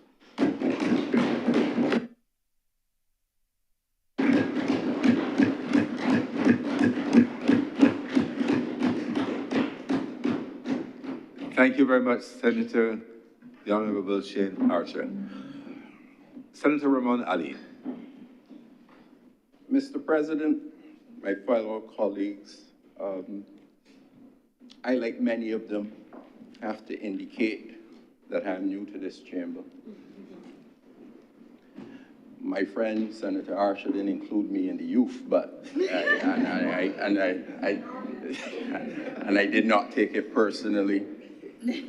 But like them, I understand that the nature of this responsibility is a heavy one, and that in the circumstances of seeking to meet the requirements of that responsibility, there is a need to exercise solid consideration, ensure that your contributions are balanced and fair, and above all, truthful in your discourse to the people of Barbados. Our decisions here impact the daily lives of all our citizens, and that weight dictates that I undertake this duty in a manner that recognizes that the work in this chamber is important in terms of this administration being able to exercise the mandate that it has recently been given. Mr. President, you will learn over time I am not a person inclined to use 10 words when 4 will do. So it is unlikely that you will have to remind me about time, and I don't imagine you will have to remind me today. But I will also take some guidance from my youth and guidance from good Senator Ford and start with an area to which I am well acquainted, and that is the Sanitation Service Authority. It's not a sexy subject. It's not a subject that allows me to throw a few darts where they should land, but it is a subject that impacts the day-to-day lives of every Barbadian. And I speak to the Sanitation Authority with a certain regard and a certain knowledge base, because I have had the privilege to now be in my second iteration as chairman of that authority. I was chairman in the first decade of this century, and I understand what this administration left, and I understand what this administration came back and found. The Sanitation Authority is an institution at the center of public health, community dignity, and the environment. And it is appropriate that we've gone back home to the leader of government businesses ministry, because that's where we belong. It belongs in the Ministry of Health, and it is at the forefront of the public health of this nation. When it works, it is invisible. I don't hear a word. When it doesn't work, it impacts every one of us. It's on the front page of the nation, and everyone is talking about when they last got a pickup. So we have to understand, and this government understands, that we must view the authority's functioning as a core responsibility to the well-being of this nation.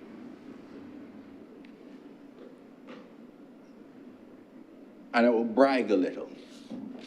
And I'm not bragging just for me, Mr. President. I'm bragging for the people and the workers of the Sanitation Authority. And I want to put it on record now. The workers of the Sanitation Authority do not get the regard and the respect that they deserve. When my senator colleague, Senator Niles, spoke about the Defense Force, I thought of the workers of the sanitation who are often up when most of us are in bed. They work through the sun, they work through the rain. They do a job that many of us would not deign to do. And we do not give them the respect and the regard that their position demands in terms of the public health of this country. And when I say I brag because when I left it near the end of the first decade in this country, the Sanitation Authority was functioning. There was on-time pickups. There was a revamped finance department. There was a revamped maintenance department. The authority was doing the job dictated by its mandate. I also speak as the present chair who came back to find an authority decimated to its core. So that when Barbadians rightfully complained about issues with sanitation within the last 2 or 3 years, they do not recognize that those issues had their nucleus 8 to 10 years previously. That's the nucleus. We often hear about the lost decade, and persons say, well, why does this administration still talk about the lost decade? You've been in for 8 years. Now you're pulling back up on history. Well, the reality is that the lost decade relative to mismanagement, lack of maintenance, means that this administration had to pick back up. Like my senator friend, Honourable, she learned of her limitations in the music. I learned of my limitations on the track field. You know, I unfortunately fall into that age group that sticks me in 2 divisions, and I lined up with these chaps who are all older than me and decided I was running an 800. First 400, I was doing pretty well. I was with them, and I thought, well, oh, this is easier than I thought. The next 100, I started to drop back because they didn't reduce speed, and I realized I'm reducing speed. And the reality is that if I was to have any chance of picking back up, the amount of exertion, energy that would have been required would have meant I had no chance. This is the position that I found when I returned to the Sanitation Service Authority. The authority requires in the region of 36 vehicles to function, base requirements as daily availability. I came back and found 12. And in that 12 were vehicles that I had bought 15 plus years previously. That is the sort of problem that this administration had to fix and move forward to in a position where today, I can say that when I checked my last statistics, 95% of this entire nation had its garbage picked up on time with a weekly schedule that was meeting the promises that we had made. And the 5% that didn't related not to issues of truck availability, but to matters such as weather, localized access, and of that nature. And the plan is, the promise to the nation is that this has to be 100% every day, because the reality is the delivery of their service is very simple. Have I had my pickup? Was it on time? Once that is done, persons are not concerned. And the type of investment that the government had to make in the sanitation authority to pick up that extra 100 or 200 meters was substantial. Senator Connell would have asked yesterday about the difference in the bill in terms of expenditure for the Ministry of Health. And as I said, we've returned there. But if you wish to speak to what is good management, if you wish to speak to what is effective management of your resources, not wastage, you have to recognize that the subvention for the Sanitation Service Authority was set in 2018 with the GSC levy, garbage sewage levy, and has never increased. This is now 8 years later, and we are operating on the same amount of money that was set in 2018. And I don't know that there are many ministries or programs that can say that in the context of their operations. The fact is that to do that catch up, and when I say catch up, let's put it again in context of numbers. I came in and found 12 vehicles. Over the last 8 years, we have had to purchase 55 compactor trucks.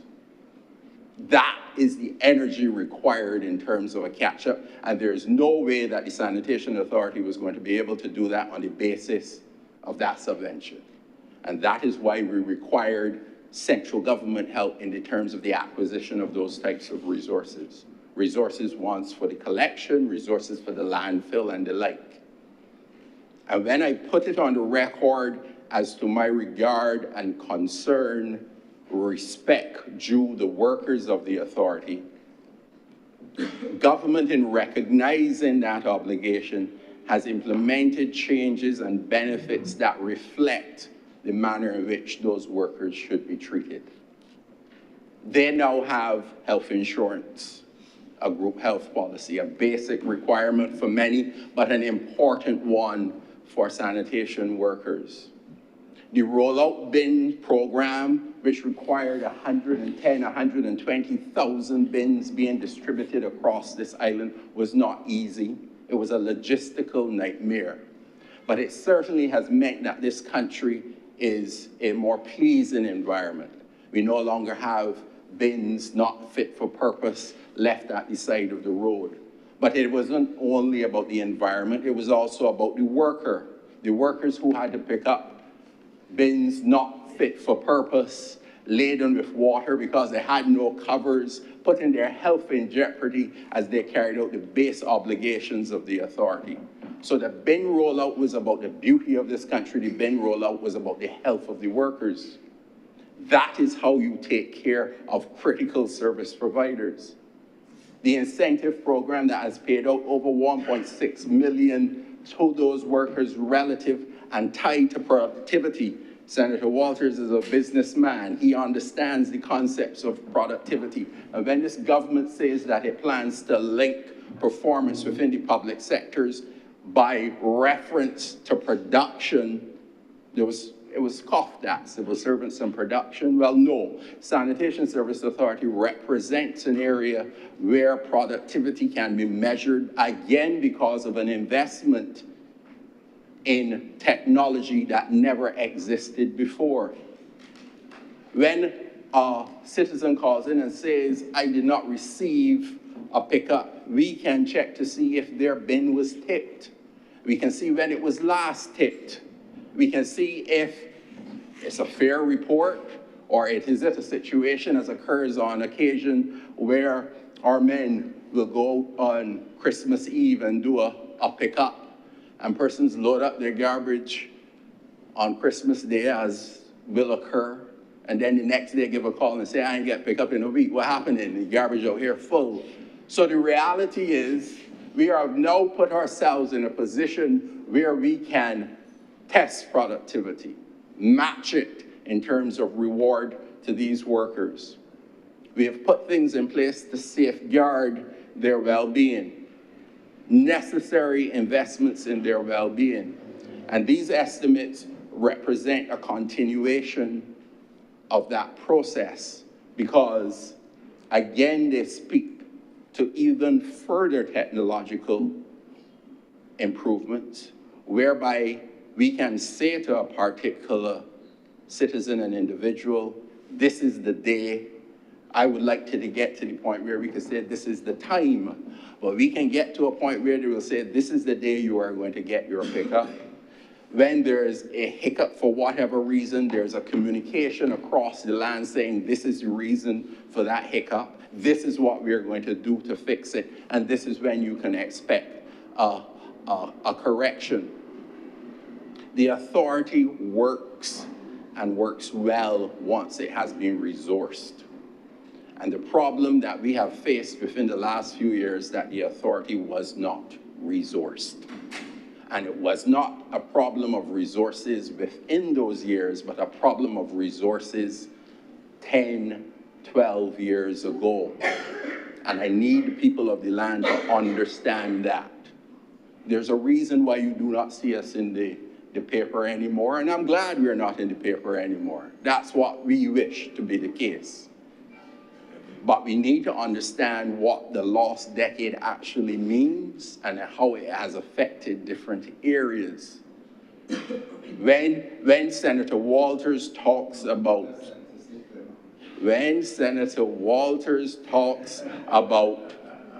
schools needing to be rebuilt, he has to ask himself, is this a school that needs to be rebuilt because it was not maintained when it should have been? We know what happens to our housing, our buildings when they're not used, when they're not maintained, when they're just left to stand. And again, when we are now fixing the problem, when we are now dealing with it, do not act as if the nucleus happened yesterday. It did not. It did not occur yesterday. So in terms of looking at these estimates and looking at the measures that the government is obligated to put in place and looking at the expenditure, because we hear about the expenditure. We hear how high the expenditure is. Again, my good friend, the senator, is a man of business. And I understood yesterday he was talking about the increase in expenditure and how it's racing. But basic accounts will tell us we need to look at both sides. And he didn't talk about the increase in income and that the expenditure is matched to an income that has increased exponentially.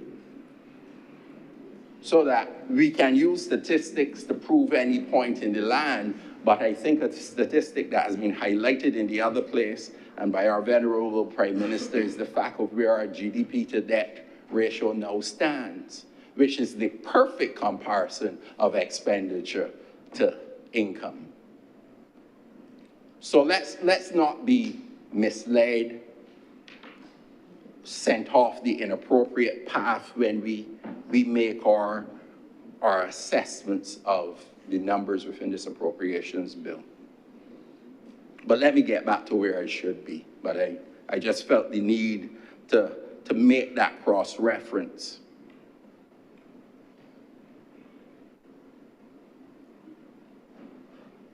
When the Sanitation Service Authority looks to the future, and as I said, we want to get to the place where, with a click of a button, our citizens can know how dependable this service is, our citizens can access the necessary information. We are looking to improve route efficiency because we have mapped out all of the routes that exist in Barbados, and we want to make it the most efficient route run. We are attacking the operations in a manner with the technology that is available. And I understand that this element is as important to mission transformation as any of the other elements raised in here and in the other place, because that is a critical service, a service which goes to the core of our public health, a service which goes to the core of community regard. It is a service that we need to put the necessary investments in, and this government, through the changes and the implementations in this appropriations bill, have done it. I'm not saying that there are no issues. One of the nagging issues facing the authority is the management, the proper management of the mangrove landfill. We have improved markedly over past practices and occurrences. As they would say, knock on wood, we have not seen a fire emanating from that landfill in recent time because of the implementation of certain safety protocols. But the reality is that the space is running out. The reality is that if we do not improve our management, improve the manner in which we deal with our refuse disposal, we will have a continuing problem in that area. And there are certain projects, as highlighted by the leader of government business, emanating from when she was in a different place. That is the Ministry of Energy. And there are consolidations of efforts which would mean that the management of our waste disposal will improve. But ensuring that there's a limitation of odor and the like is not an easy job. Legislation has to be introduced that deals with the issues of offal, dead carcasses, and the like, which are delivered to the mangrove landfill, which should not be delivered to the mangrove landfill. So when you're driving along the ABC highway and you get hit with a smell, most persons would, that's the dump. Quite often it's not the dump. There are other facilities up in the mangrove area that make a major contribution to odor and how it travels in that corridor. So there's more work to be done, but I cannot say that over the past 6 to 8 years, in terms of the investment, in terms of the provisions that have been set forth in this appropriations bill, in terms of the move back to the Ministry of Health, that this government doesn't recognize the import and is doing what is necessary in that area.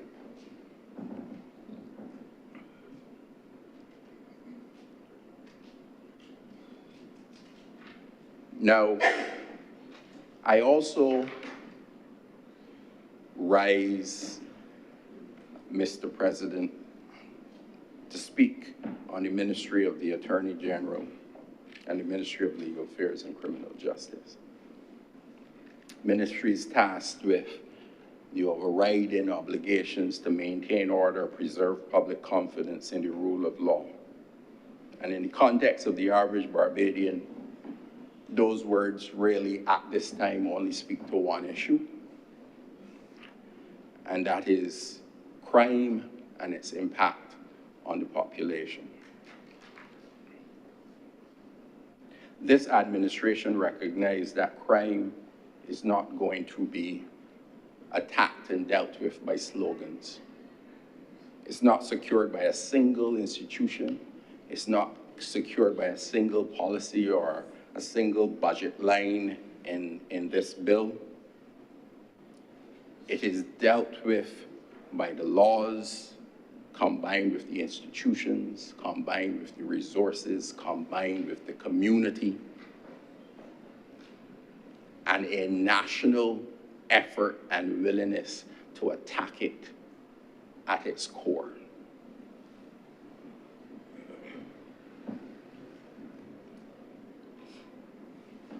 When this government assumed office, the criminal justice system was burdened by structural weaknesses, lengthy case backlogs. There isn't anyone in this country who has any connection with the court system who won't mourn or recognize the nature of court backlog.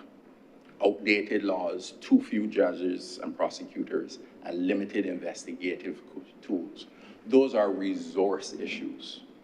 Those are actually the easiest of the issues to address in the context of fighting crime. Easiest in the form as you can recognize what is the problem. You can literally throw money at those types of problems and they will be improved. So we did that. The courts were strengthened. The number of judges hearing criminal matters was increased. Prosecutors were doubled. The procedural delays were attacked. Plea bargaining legislation was put in place.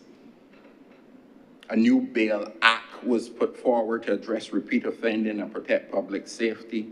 And we had mandatory minimum sentences for firearm offenses.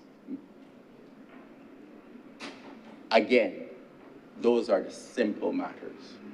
But that collective work, that collective job that Hayam references needs all parties. And when I look at the role of the judiciary here, it is critical. And we need to remember that sentencing is a balance between protecting the rights and the justice of the circumstance and also protecting society at large. Now, Senator Malaloum would have made certain references to his support for the death sentence. And I've always understood that the issue of death sentence, especially at a parliamentary level, was a matter of conscience. And members were generally left with the right to deal with that type of issue as a matter of conscience. And I make no comment on it. But I want to look at what I see the judiciary doing presently, and I want to commend the efforts that is carried forward by our judges. Recently, we would have seen a 42-year sentence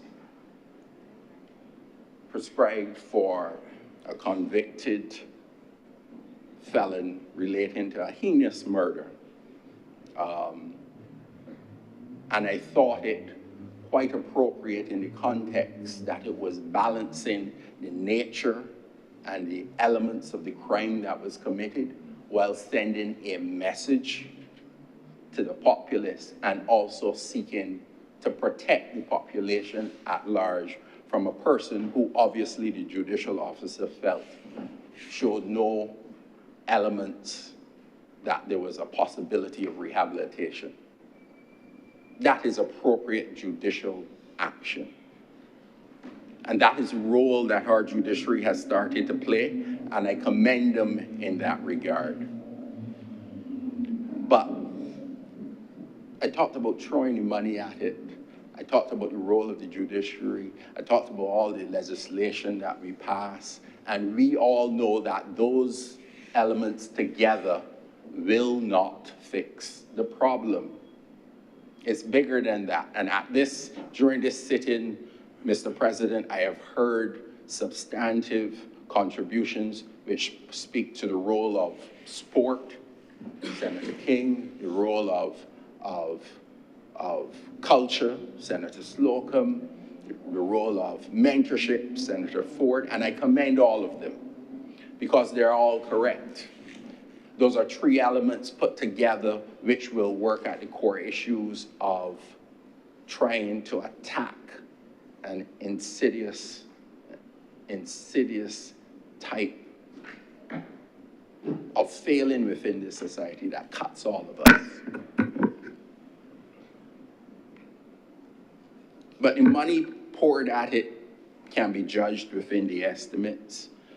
Reference was made. And sometimes we fail to take care of the simple as we look to new endeavors. So I would have heard Senator Walters speak of the need to expand and look at the ports of entries and what new methodologies we can deploy, and I have no problems with that. But when you remember that we didn't even have the basics running, and that is proper scanners, non-working scanners, obsolete scanners, you have to take care of the simple basics and understand this. Similar to the point I just made about what has happened before.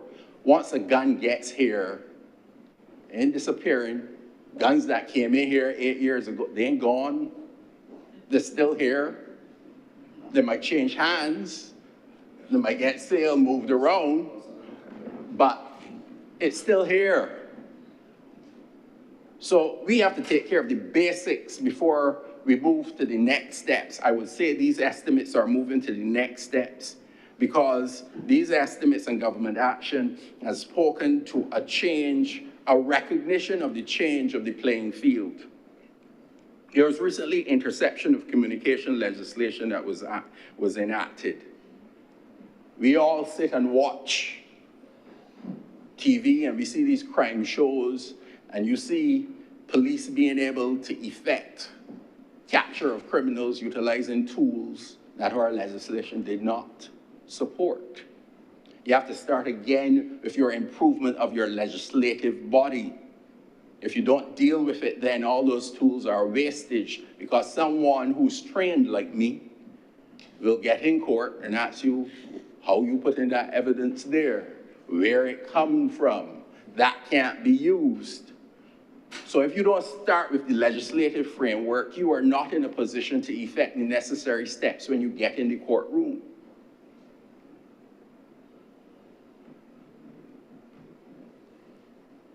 My friend, Senator Trim, would have talked about the National Crime Prevention Program.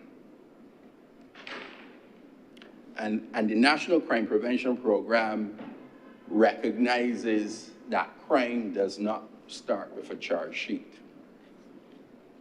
Crime starts in the community, it starts in the homes, it starts on the streets, it starts with individuals who, in their mind, have no option. We may disagree. I have stories, clear stories. One of my employees, and I promise Senator Walters, this is not an attack. One of my, I give it the precursor. One of my employees remarked to me about having what he considered to be a very good job with a friend at the Barbados Water Authority. He then suffered redundancy back in 1991, 92 in relation to the cutback in the civil service, 8% cut and the like. He said he went out, and though he thought it was possibly beneath him, he went into security. He did anything to make a dollar. And this is what most of us here would do. But he said he had a colleague who, when he went out, asked himself, that isn't what I should be earning. And he chose a different pathway. He chose the pathway of crime. Now, there's no right, but we will be fooling ourselves if we recognize that if we don't address issues such as unemployment, direction for young people, livable wages for my friend in labor, we are not attacking the issue at its core. So that story accords with hers of that chap who had meaningful employment, was doing well, and when he lost his job, where did he find himself? These are the facts that we need to take in consideration when we are crafting any meaningful crime prevention strategy. So when you look at these estimates, Mr. President,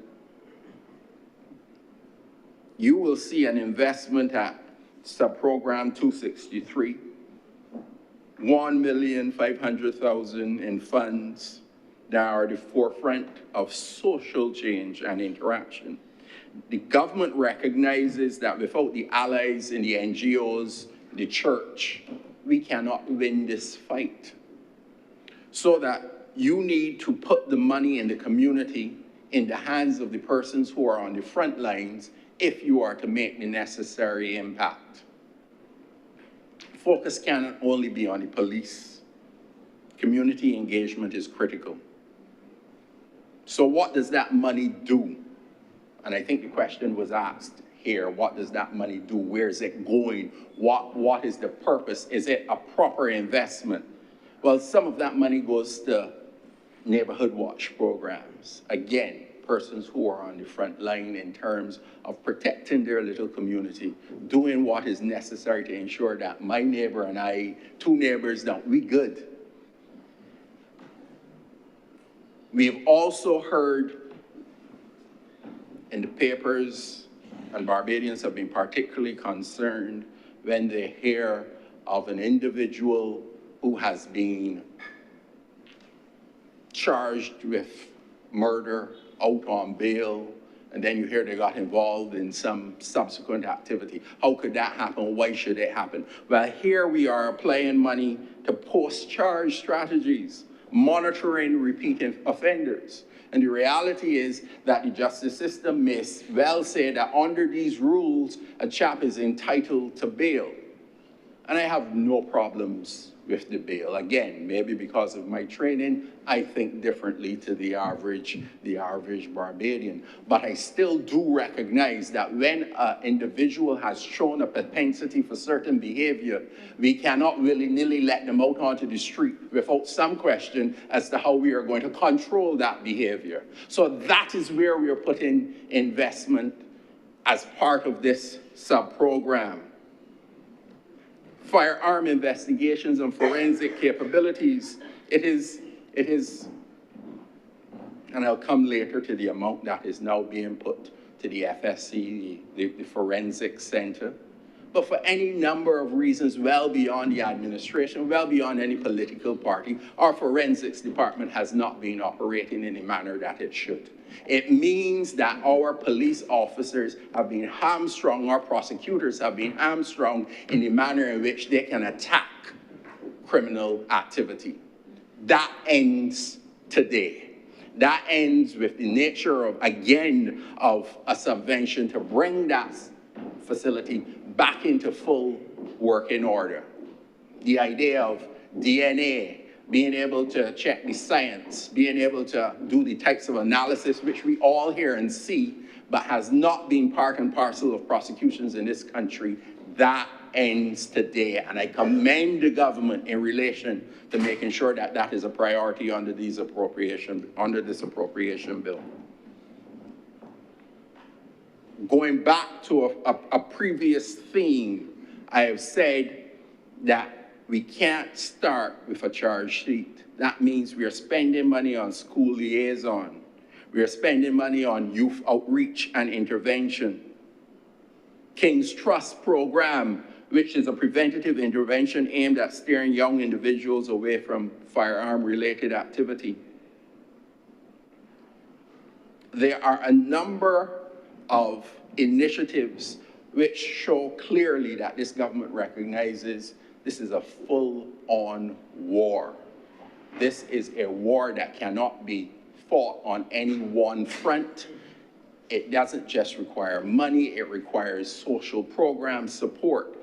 And today we have heard, and multiple senators have referenced this, when I speak of full-on support, I want Barbadians to recognize that each of them play a role in this manner. It is appropriate to ask, what is the government doing?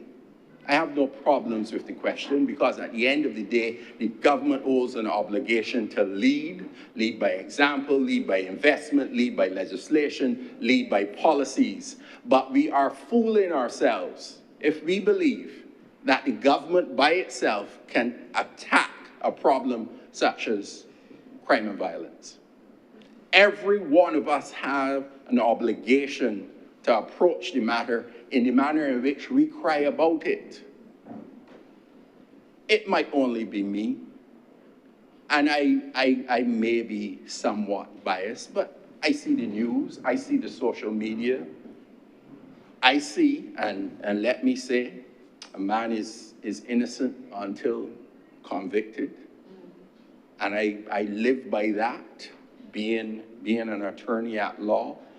But I know that the way I feel when I see a post of some chap charged with murder or charged with some aggravated robbery walking into our courts, and there are people clapping and shouting and waving in the background and signs being put up, that bothers me.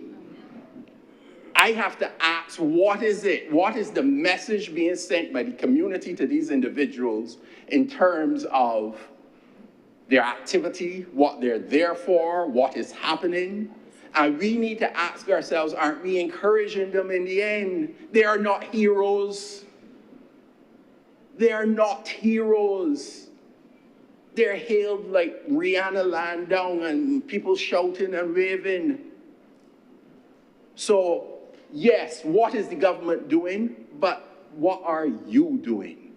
What are we as the individuals doing to ensure that we attack this problem and attack it in a meaningful way? So when government invests in the Pleon Foundation, Skills for Life for the Development Project, providing youth with a 6-month youth development and workforce readiness, Supreme Counseling, 12-week youth development and leadership program for boys called Boys on the Rise, Empowering BIM Youth.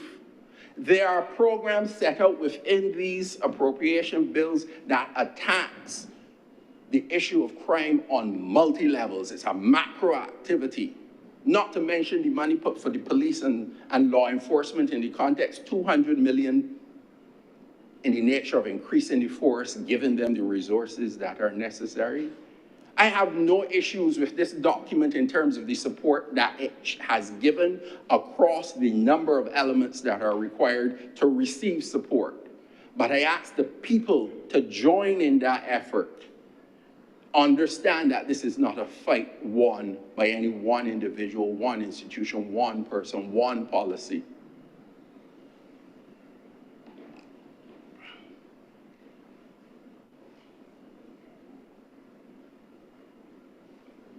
Sometimes we hear, and quite rightfully, they're only going after the small man. We're the big boys. I think we need to recognize that the big boys aren't in the street. The big boys ain't gonna be indulging in the gang shootout and warfare. They may be funding it. They may be receiving the proceeds from it, but they aren't on the ground facing the consequences of it. So when you see an investment within the appropriations bill in the financial investigations unit, when you see the government passing anti-money laundering legislation and the like, it sounds boring. But I assure you, those methods are the only way you are going to get the big boys. They are in their office behind a computer dealing with the movement of money, dealing with supplying, making the contacts. They're not on the street. And if you don't get where they are, where you don't give the legislative power to the police to deal with them where they are, you are doing nothing to address the issue of catching the big boys. There's a reason why one of the most notorious gangsters in United States history, Al Capone, was taken down by tax evasion. You don't catch the big boys on straight. You may have to ricochet a bullet off the left there and take them out.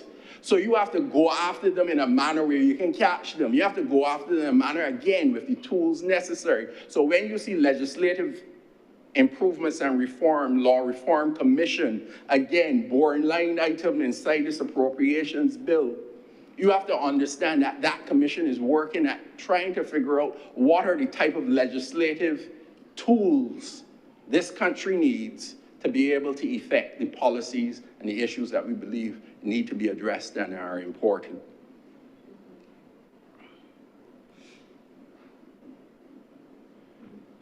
So as I said, I could list off numbers. I could say $29 million for the court within the bill. I could say $3.1 million for community legal services. The forensics center that I spoke of, 1.6 to $2.7 million. These are the numbers. And it is appropriate that the money has been put there. But my plea has nothing to do with the money that has been put there. My plea has to do with the holistic effort that is required to address this issue.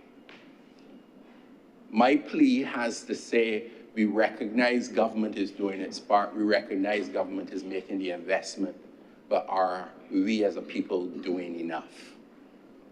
It is only at that time that we will achieve the objective. So the money says we are building courts, we are building new police stations. The money says we are investing in rehabilitation and reintegration into the society. The money says we are putting the technology. I had a client come to me just to ask a question. They received a picture of their vehicle supposedly traveling above the speed limit.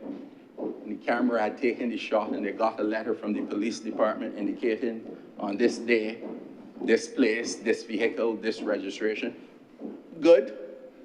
We are putting, again, the technology in place to deal with things like speeding and the like. We need to catch up with the legislation because as I pointed out to the good officer who called on the matter, I don't know that there's provisions to charge any owner of a vehicle with speeding. So a good initiative, but again, a situation where the legislation has to catch up with the technology advances.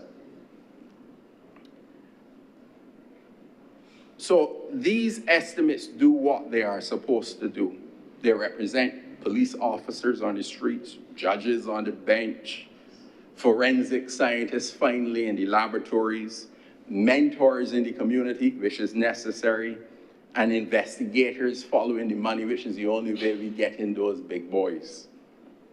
But it's an investment in national stability and an investment that is a macro exercise and an investment that I ask each and every Barbadian to join in because that's the only way that we are going to succeed. In conclusion, Mr. President, I just want to make a few observations in relation to some contributions made in this chamber. My colleague, Senator Walters, would have referenced, you're the most dangerous one in terms of the attacks. My colleague, Senator Walters, would have referenced wastage in spending. He threw out a figure of $600 million. I can't remember the period that he was speaking to. But part of that $600 million, 1/3 of it, if I remember correctly, $200 million of it related to Harrison Point. Now, I was taken aback. And again, we say Barbadians have short memories. And it's a good thing many days. We should have a short memory. You can get over trauma of the last decade. But the reality is that in having a short memory, it should not mean that we forget what we have gone through. When COVID ravished this country, there was not a person who felt that a $200 million investment in Harrison Point was unnecessary, unneeded, or imprudent investment. And when Senator Sinclair speaks about the nature of cost versus value, this is a prime example. I am touched by it. I was touched by it. Like many members, I had a family member who passed through that facility. And when my father took the care that he did in that facility, it was so good. When they told me they were transporting him to the QEH, I told them, leave him, please. The man was happy he was being taken care of, and I'm just being honest. I didn't want him moved from there. But the issue wasn't just the care in the facility or the isolation, because it isn't persons who are there only. What did that mean to the public health generally, relative to the fact that we were able to build an isolation facility, put the persons there so that they can be taken care of while protecting the rest of the population? No one should have any words to say.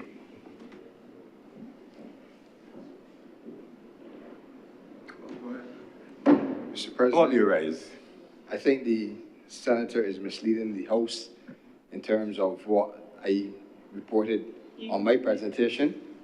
I said that the $200 million is wasted, and I continue to say only because of the current use of the facility. I did not rubbish the fact that the investment was spent on healthcare during COVID.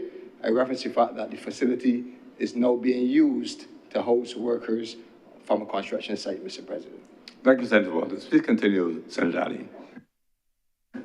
Well,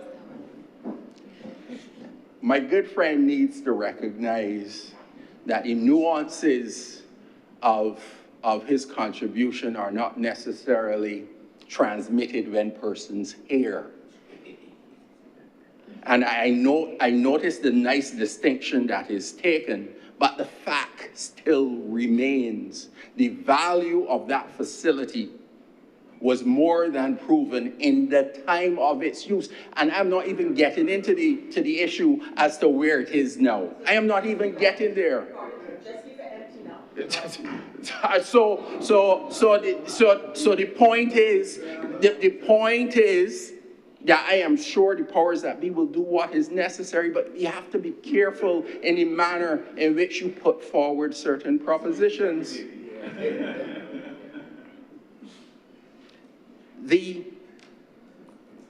And it goes back, like my friend Senator Trim, Senator Sinclair, cost versus value, cost versus value. And relative to that cost, let me speak again from a position of personal knowledge, because persons might ask themselves, why the cost? You're thinking about outfitting a facility like that, ventilators and the like, in a circumstances where the whole world is seeking the same resources. That impacts cost. That facility was moved from a derelict facility to a fully operational, state-of-the-art facility in weeks. And it was part of that transformation. That has cost. So I just want, again, persons to understand what the numbers mean. It's easy to call the numbers. It's easy to throw them out there without recognizing there's a reason, there's a justification. We throw out a number and it has an emotional impact. And that is it. This is the explanation behind it. And finally, Mr. President, I want to speak on the issue of lofty aspirations as highlighted in this appropriations bill. I have said this a number of times in my life as I reflected upon where Barbados was, why it is where it is, that one of the greatest assets that this country has had the benefit of is the nature of visionary leadership across administrations. It is the greatest one element that speaks to where we stand within the Caribbean community. And when I say visionary leadership across administrations, I go back to the Honourable Barrow. When Barrow indicated the need to invest in free education. There were powers at be who asked, who are you to be spending such a large portion of your GDP on social services? And he said this is necessary. When the Honourable Tom Adams indicated that he was going to build an ABC highway, he was pilloried from pillar to post. Everything that could be attacked about it was said at the time. Can any of us consider Barbados today without the ABC highway grounding our transportation network? When they built the Grantley Adams Airport, 40 plus years, still a gem within the Caribbean community when it comes to the nature of infrastructure development at the airport level. When the Honourable Owen Alpha decided that we were going to deal with investments in the offshore area to meet expansion of our foreign exchange earnings, again, persons could not see the vision. When we did all those treaties across the line to facilitate it, people could not see the vision. Vision is not a bad thing. We do not need leaders who are managers. We need visionary leaders. And when we pronounce on a matter such as mission transformation, that is visionary leadership. When I listen to Senator Reid speak as to his plans, where he wishes to place this country, I am reminded of what Senator Malalow said about, we often look to Singapore. There's nothing wrong with looking to Singapore. There's no reason why this country can't be the Singapore of the Caribbean. Singapore is 284 square miles. I think 6 million residents, half of whom are expats. Half of whom are expats. And when we make context, well, their civil services is 4%, while ours is 15%. But remember, it's 4% of 6 million. And that many elements of ministries and civil service requires the same persons, whether you're dealing with it for 10 or whether you're dealing with it for 20 or whether you're dealing with it for 1,000. So that's no attack on our civil service numbers. Visionary leadership is what transforms a country. Visionary leadership is what this country has had the benefit of through a number of the leaders. And I am proud to say that the present leader has continued a trend in the context of that visionary leadership that can only rebound to the benefit of this country and its people. I have no issues in supporting this appropriations bill, Mr. President. Thank you. Senator Ali. Thank you. Her Honour Senator Thompson.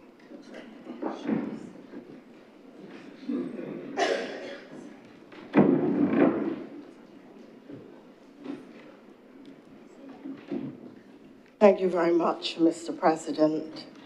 I start with an apology. As you know, all week I have been fighting this horrible allergy to the Sahara dust, in fact, from the beginning of the year. And I am coughing and nasal and got bad feels, sir, to use a Bajan expression, but I rise to make my contribution in this, to this appropriation bill, and I ask in advance for forgiveness for my hoarseness and my coughing.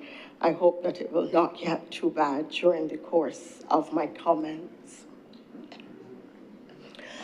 I frame my comments as I support this appropriation bill under the general theme, ending the plantation economy, the plantation society, the plantation mentality, and framing the Bajan future.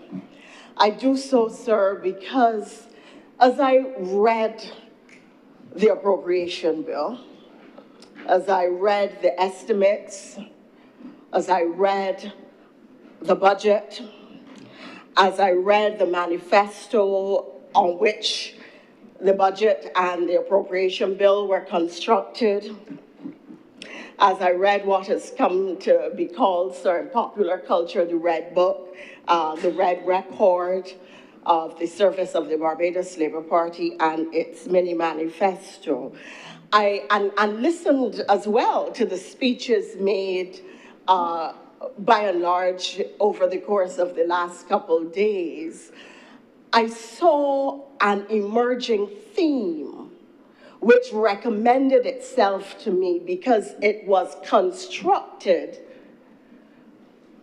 brick by brick by previous speakers, by previous perspectives, and indeed by that which we are coming to examine, analyze, and I think support. I begin, sir, like others preceding me, on a very personal note, by expressing gratitude to Almighty God for the opportunity to serve my country, for the honor of serving not just with those who now don't sit here anymore, because as I sat in my place today, I observed the changing faces around the table, and with some sense of joy, the more youthful faces around the table. I think we have fewer women, sadly, but I am optimistic that in time we will correct that. And I am grateful, really, for the, no, not on our side. I'm grateful, really, for the opportunity to continue to serve my country. We do not all share the same politics. We do not all share the same perspectives, but I believe we share the same purpose. That is to see the best possible Barbados. And for that, I am grateful to serve with minds that I think are fine, hearts that are willing, and hands that are committed.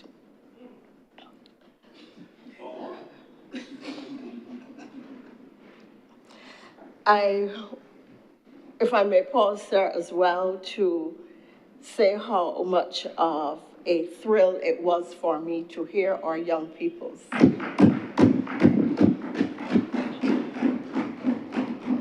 It really justifies why we needed to continue free education at the university for these young people.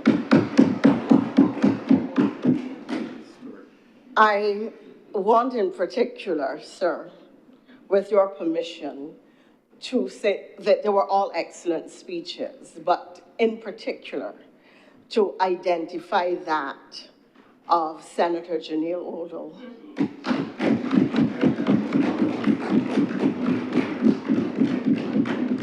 I have been making speeches in this chamber since 1994. It was one of the best maiden speeches I have ever heard.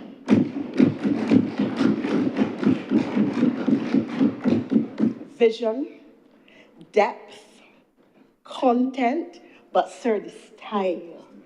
Oh, the language was elegant. She was waltzing on the English language, not walking up on it, sir. She was on her toes and then on her heels, and then she would swing around and drop an expression in you that you had to sit back in the chair and look at her and smile. She could not see those smiles, but young lady, I tell you, across the room there were, and I'm sure in your home and in your community there were, and I recommend all of you to take yourselves seriously as you serve here and as you serve this country. You have shown that you have tremendous potential and a lot to offer. I forgive you for reading your speeches initially, but remember the rules say that you must not. So as you gain confidence, you must seek to speak with less dependence on those notes. 60 years in November, we will celebrate independence, our 60 years of independence and 5 years of being a republic.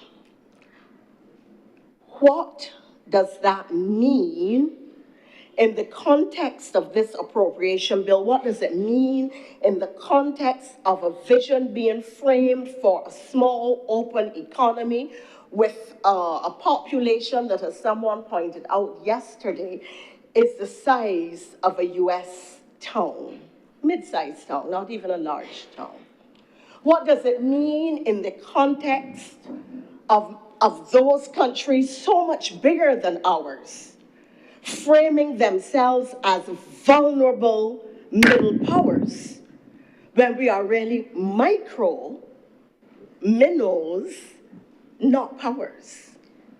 How then do we get power based on principle, on vision, on capacity, on excellent delivery, and on a people that has the confidence that they are equal to the challenges of the era and have the skills to deliver and to deliver with excellence? That really is a challenge facing Barbados at this time. As you look around and you see the economic, the geopolitical, and social challenges the world over, how does a microstate navigate these waters, give its people the confidence to do so at home and abroad, so that we grow our economy,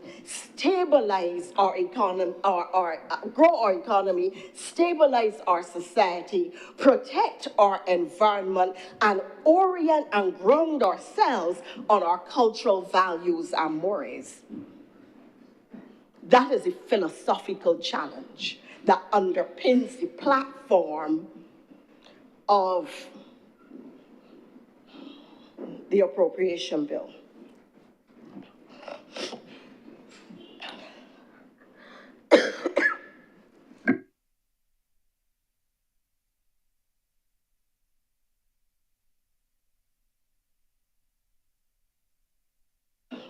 I was gratified to see that in the budget itself, and certainly in the appropriation bill, the government, in the person of the Minister of Finance, demonstrated a high understanding of and sensitivity to existing circumstances, and therefore sought to give the numbers a leverage of a development thrust, cushioning for the vulnerable, the positioning of Barbados given the stresses of the day, while at the same time ensuring a degree of social stability in the context of the current challenges, and with the level of resilience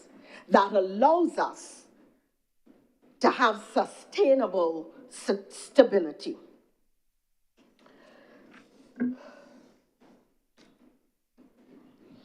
I'm going to attempt, in speaking about the economy, there have been so many cautions to stay in one's lane that even though I have done economics, I do not consider myself by any means an economic specialist there. In fact, I hate numbers. Though I'm not a specialist, I do have an understanding of them. I mean, I did, after all, manage to get an MBA. So I do understand numbers, but I do not consider myself an economic expert. But I feel that I need to look and to frame my comments in the context of a question that one heard repeatedly after the budget speech was delivered. And it was this: how is the government effecting structural reform of economy and society in the light of the geopolitical and other challenges which we are currently facing and which appear as if they will worsen? And how will these then affect our macroeconomic fundamentals? And how do we continue to govern in the context of an international environment over which we have no control. That's the challenge, sir. And I start by making the point that the government has sought to solidify, reinforce, and cement Barbados's macroeconomic fundamentals. And one sees this reflected in the appropriation bill.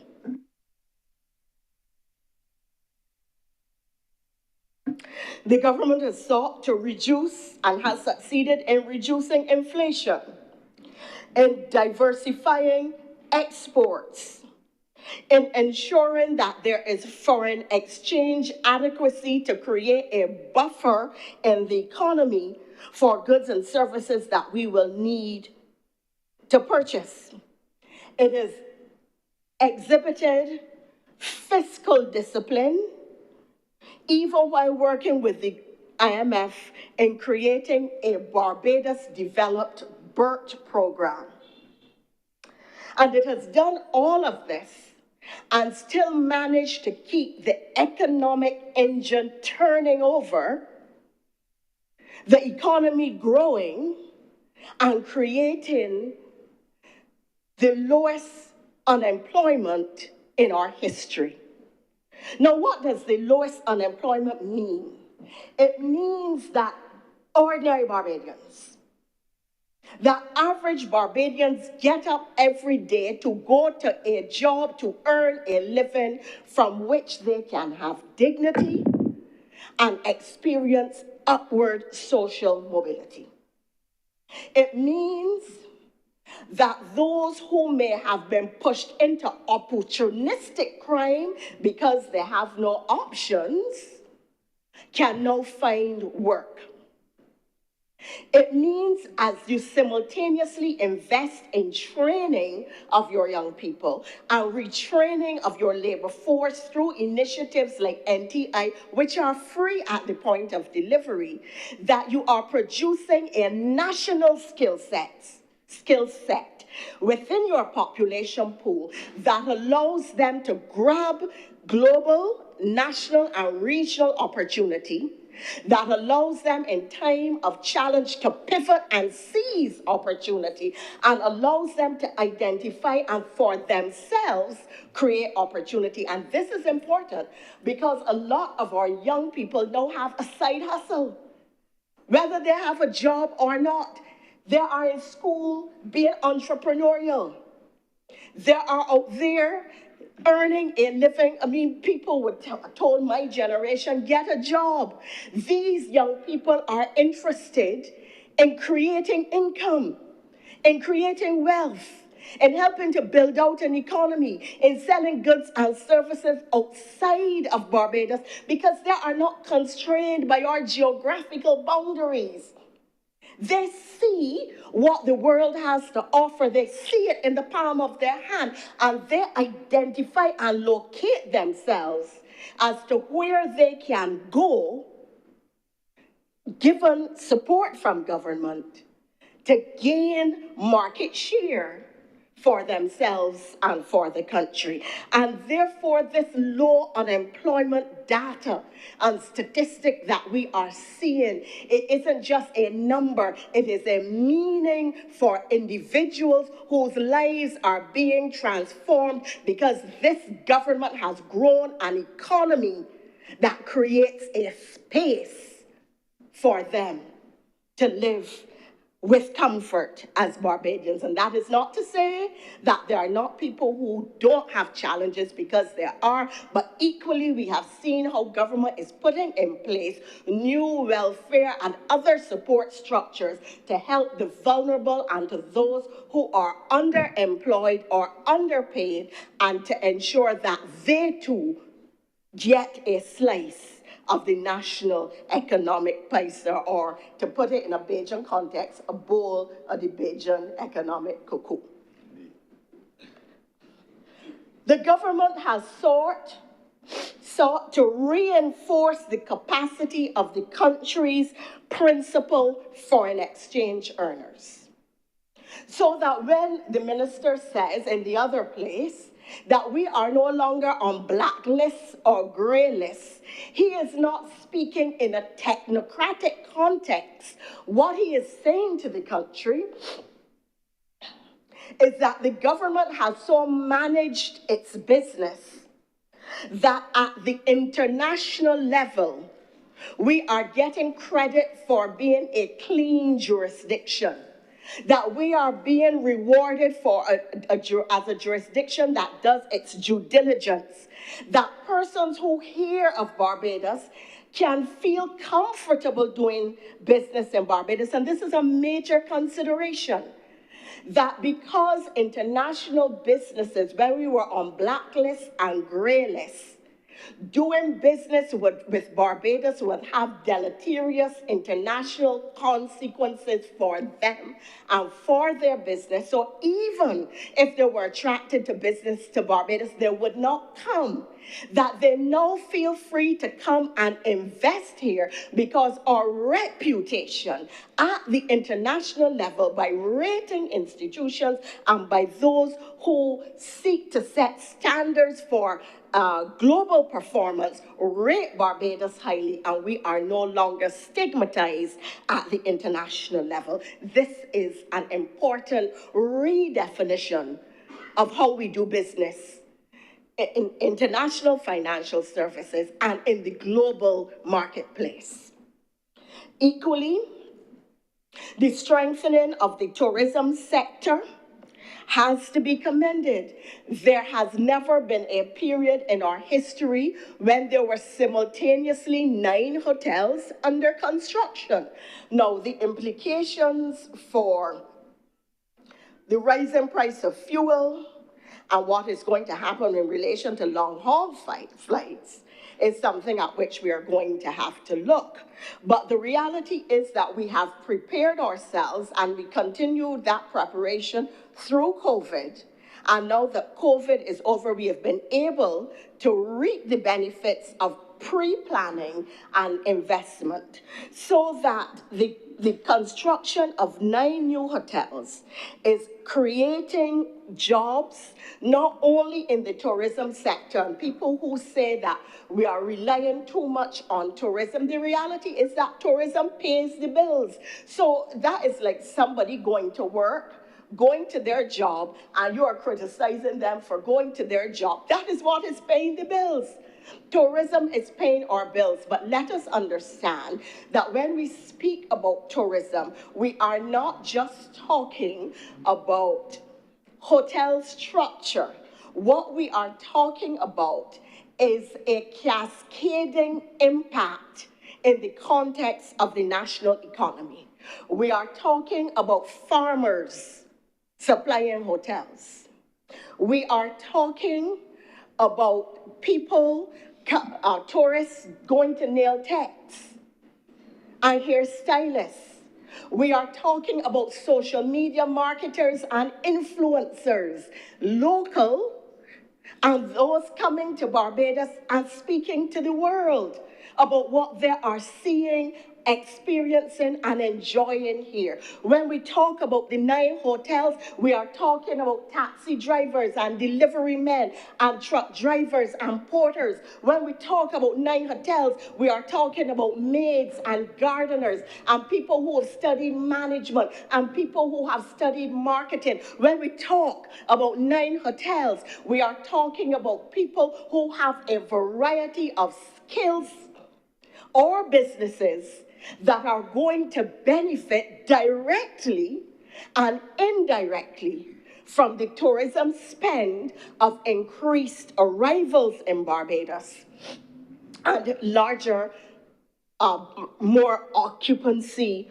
rooms. We're talking about rooms, we're talking about beds, we're talking about villas, we're talking about Airbnbs, and we are talking about average Bajans making money directly from the tourism sector. Because now, as more and more tourists seek authentic national and local experiences, you got to contend with them in the line at muster. You have to contend with them on the bus and the ZR. They are walking into shops and they're in the line, they're in the queue. You see them all over the place, enjoying a truly Bajan experience. And the businesses that are operating, whether it is women-owned and led, male-owned and led, large or small, a lot of businesses in Barbados are benefiting from increased tourism arrivals, and the arrivals that we expect as a result of having increased bed capacity are only going to add to that. But there are critical linkages that in the reformation or the restructuring of the economy that are also being made. I gave an example just now of fish being supplied, for instance, to hotels. Let's take that at another level. The opposition complained of the money spent at Bay Gardens. Go into Bay Gardens. See who is earning money in Bay Gardens. See who is in Bay Gardens dancing on Friday nights. See who is in there making sport or having social activity. Go into Bay Gardens and see if the tourists don't stop you from getting a seat. Go into Bay Gardens and see the entrepreneurial activity of all types that is taking place. And fishermen and fisher folk, I should say, earning the kind of living that would never have been possible unless this Barbados Labour Party administration had the vision and had built out Bay Gardens. So the linkages that are being made are between, for instance, the agricultural sector, the fisheries sector, small business entrepreneurship and protection. Technology and young people is another critical area where linkages are being made. Young people are tech savvy. I don't know if they're born with it from out of the womb. I see my little 2-year-old niece pick up a telephone. And the thing she is doing with it, I'm looking to learn because I cannot figure out how she is getting it done and confident with it. While I would say, sweet boy, show me this thing here, how you do this. I'm confident with it. It is highly amazing. So that when governments invest money in the agricultural sector, for instance, to make it more technology driven, to increase production rates, to attract young people who previously had no interest in agriculture as a career, but now see how they can earn revenues, especially when they're given the land, especially when the technology is made available to them. So they can earn, they can contribute to the broader economy, and they can then use these skills that they have to create broader investment within the economy. So when people ask, what is the government doing to reform the economy? The government is diversifying the economy at one level, strengthening the macro fundamentals at the other, and third of all, training a talent pool that is tech savvy to gauge and gain the opportunities available within this new local and global market space. What are the other linkages? There's an obvious link with culture. I start, for instance, with Cricket World Cup. The point has been made in here, government, if I set up a business, it is my responsibility to make a profit. Government is not necessarily to make profit. Government is to enable the development and stabilization of the society, the growth of the economy, and to create for the individual who, without the intervention of government, would not have it, an opportunity for them to earn. And when they earn, they then build out the economy. So that you can't say that a $4 million investment in Carifesta was wrong. Nor can you say that a $30 million investment in CARIFESTA was wrong. It was the enabling capital to ensure that a country saw that its culture was saleable. It was the enabling capital that allowed a country to feel proud of itself. It was the enabling capital which allowed the country to say we have great event organization skills, and that is a saleable skill in the marketplace. And it is important in the context when you are seeking to redefine a plantation society to invest in culture. When you are colonized, one of the first things that is taken away is your culture.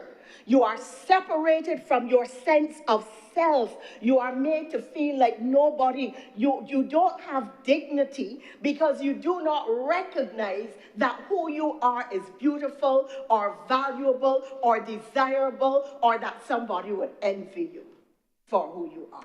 So when the government invests in the culture of Barbados, what it is doing is saying by extension to the citizen that Barbados has something that the rest of the world can buy, can come for, that we can offer, because it is back to the Arabaro mirror image. When we look in the mirror, we must see a people of whom we can be proud and in whom we are willing to invest. And when you invest in yourself, when you invest in your people, when you invest in your nation, when you give people a sense of what they can accomplish and say to them that you are somebody, the sense of national pride that Barbadians felt from CARIFESTA traveled across the region and the world.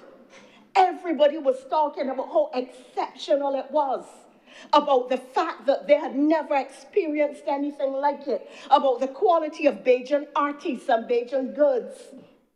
And let me say, we do not point to the people who benefit. You see, when we talk about $30 million, we don't understand that, like the Haynesville Youth Club got $8,000 in performing fees. It helped families that were unemployed. It helped to send school children. It made them feel proud and showed them you could earn $1 from culture. You can drum well enough that somebody would actually pay to hear you. And if you could dance, oh my. So that the sense of pride within the community, the money that was made there that was then spent back in the community. How do you value that? Who is doing the analysis to say to those young people that their earnings, the $30 million that was spent for them to earn, should never have been spent? You can't say it. In addition to that, some of the artists that came here, artisans, went into communities and trained people. Haynesville benefited from artists from Jamaica, Trinidad, and Cuba who gave them graphic arts lessons, painting lessons, all kinds of training. And they then took the skills that they were given, refurbished or repainted, beautified the Haynesville Police Post. Well, the Haynesville Police Post is not, that's what it is called because that is what it was originally. It is really an informal community center. How do you put a value on that? So we have to understand that if we are to break a plantation mentality, if we are to end plantation economy, if we are to get rid of a plantation society, the first investment has to come in culture, and it has to come in people who carry that culture in their hearts and in their minds and in their bosoms. So when there is complaint heard in some quarters in here about the festival economy that Barbados is creating, or the BLP is creating, and all we want to do is to get people to dance and fair and forget that we have problems. The festival economy is the festival events calendar is really a festival economy, so that you have people who are prepared to come to Barbados because there are activities all year. It isn't just that the beaches are great or the place is beautiful. There is something for them to do that they can enjoy. And the people who work in the festivals, whether it is the hair braiders, whether it is those who do drinks and bars, whether it is those who do high-end coffees. I hear people talking about drinking bubble tea.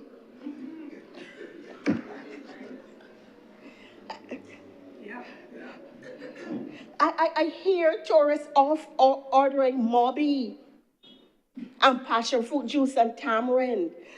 Somebody is selling those, so that we have to understand when we build a festival economy that you are moving activity from community to community in the same way as was done with regathering, which was again widely criticized.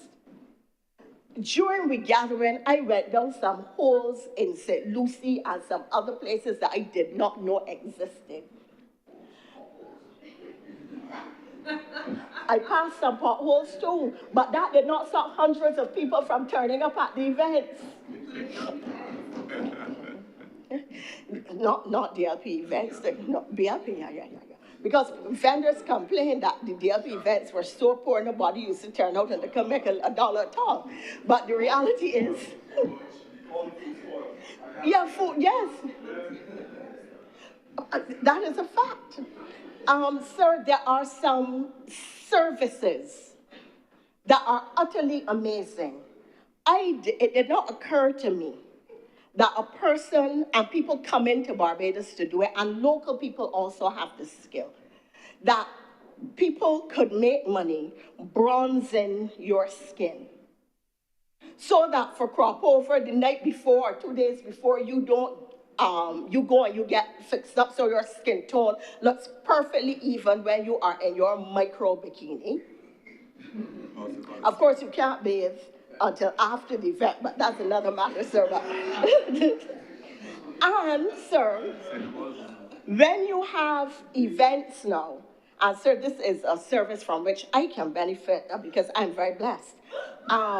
There is now a service where you can actually have your booth taped, sir, to reduce them. Sir, that is a service that people offer, which is widely sought after. The vacancy, sir, you want to learn the skill. You have to be skilled, sir. You have to know how to do it. I don't know how much you know, sir. You'll get training. Very, very well, sir. Very well, sir. But there are all kinds of offshoot industries and offshoot services that in your mind you would not think of. Sir, let me give you an analogy that takes us in a totally different direction.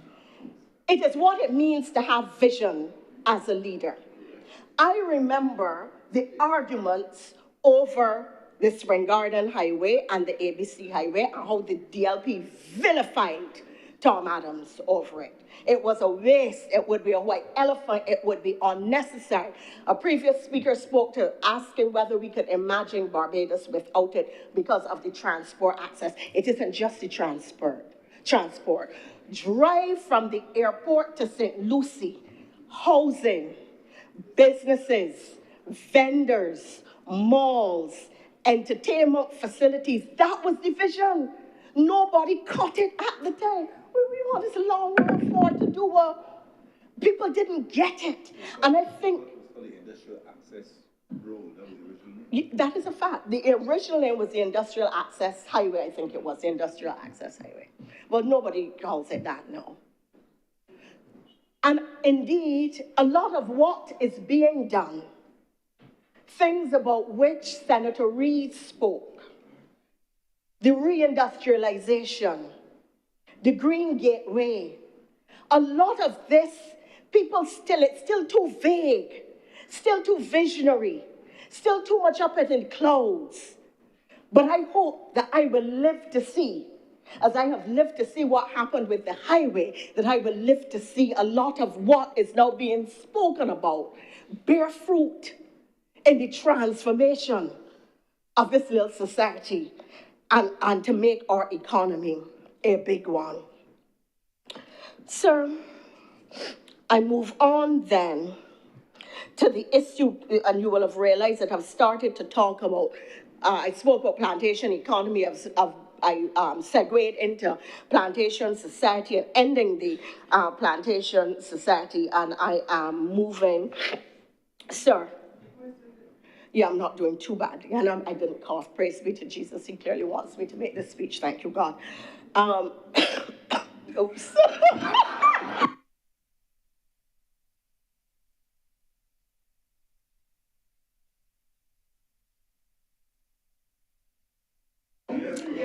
God has a sense of humor, unless Ray has something to do with that.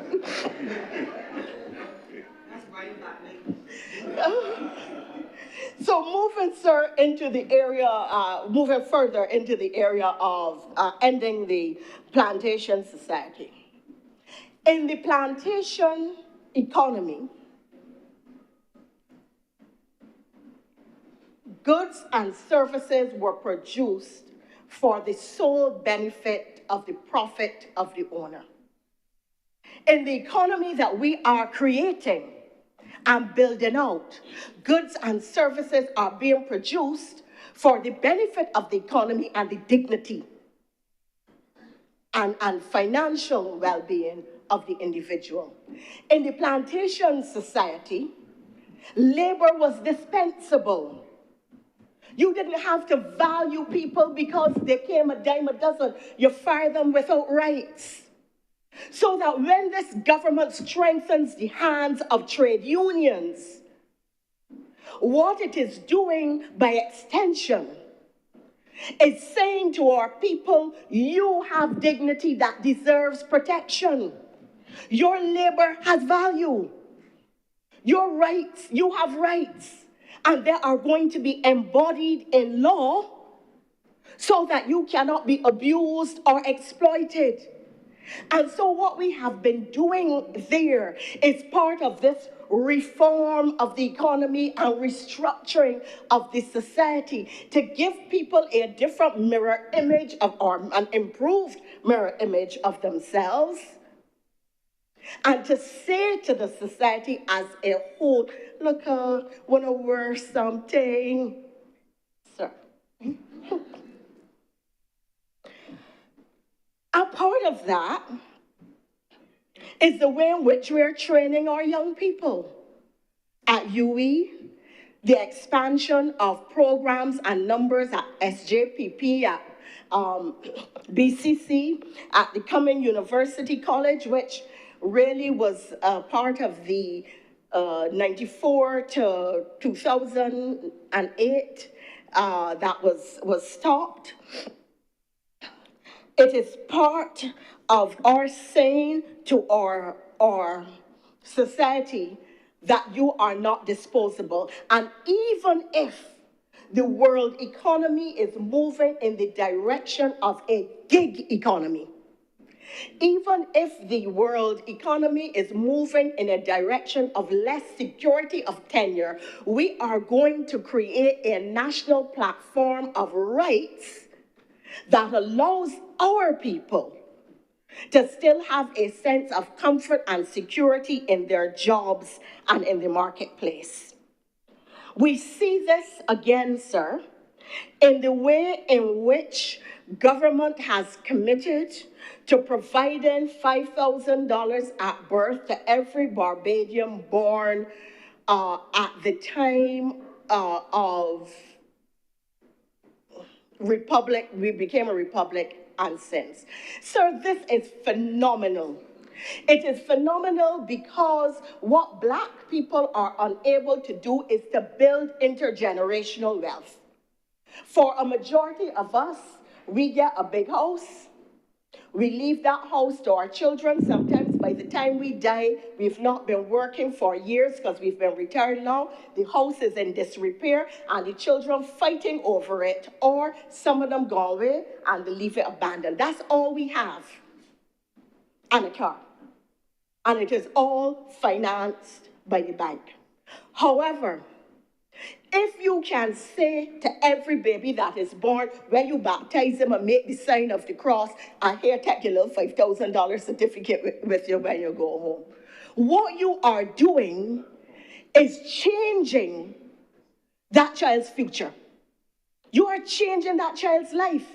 Because it means that the child, I spoke about Haynesville just now, the child born in Haynesville, to the person who is a maid in somebody's house. And I say that, sir, because that's my background. My mother was a maid, so I'm pointing at nobody. That child has an investment that their parent would hardly ever be able to afford to give to them. And over the course of their life, 18 years it is invested. They can buy land with it. Invest it in a business. Use it to transform. It is so transformational for those who are poor. There are a lot of people who never have $5,000 in their hand or in their bank account at once. But your child, by just being born into this society, will now be entitled to that.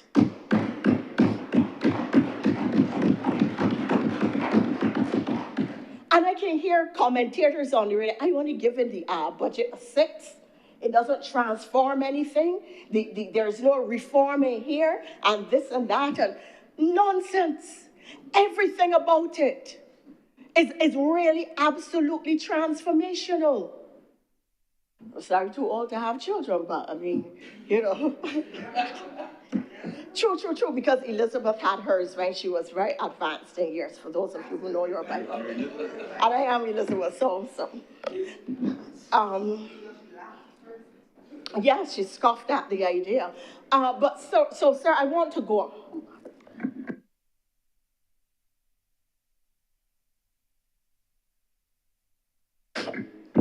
Thank you very much, sir. So that is transformational. The other Barbadians, the other component of disposable income and equity and capital that I want to add here is the way in which government has been dealing with the issue and continued in this appropriation bill with the issue of land taxes, sir. In a previous Barbados Labour Party administration between 76 and 86,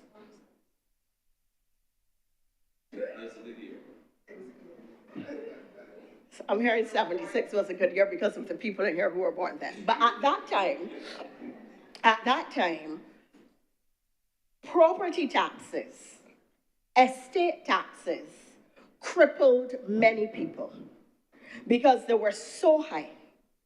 We have since then stopped, a Barbados Labour Party administration stopped estate taxes. And now this administration has been moving where it has been cutting property taxes. Most people, I would say the average house is worth around $500,000. Clearly, there would be some that would be worth significantly more, but the average house that you see if you drive up Station Hill, etc., if you drive along Black Rock, if you drive along our major roadways, is worth in the region of $500. So that means $500,000. So that means that with is it 400 or 450? $400,000. You don't have to pay land tax on the first 400,000. That for many people, you are paying no land taxes at all. That you have a chance to be a property owner without fetters of taxation on you. That if your house is worth 600,000, you're only paying 200,000 in land tax. This means that possibly, what would you pay for around that? Maybe $800 a year or so in land taxes previously. That is more disposable income that you have to spend, to invest, and if you are clever, you would use it to invest in something. Because you would not have had it anyway, you would have had to pay it to government. So take it and invest it in something. But it means that what we are doing is strengthening Barbados as a property-owning democracy and allowing average Bajans greater access to homes and property ownership. And this is another extremely important mechanism of transformation and structural reform.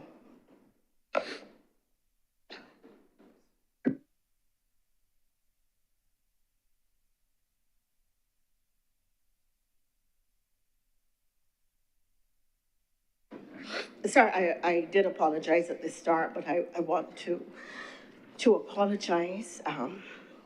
My voice has been doing pretty well, but I think that I need to be cautious with it as we go forward. Another area, sir, in which there has been substantial investment on the part of this government is in the area of small businesses, particularly in relation to trust loans, where we have said to the public, if you want to invest in a business, you may not be bankable in the context of the banking system, but we have enough confidence that the average Barbadian will pay back a loan, will hold an opportunity, will wrestle it to the ground, will build up their business, will employ other people, will support their families. So that small business, or the hand of small business people, the hands have now been strengthened in a way that did not exist previously. And this is why wherever you go across the country now, you are seeing all kinds of small businesses crop up, from food trucks to people modifying their garage to do even things like studios, sir. Modifying their garage to do nails, to set up aesthetic shops and salons, where you can go and the people are trained and you can get high quality services, barbering.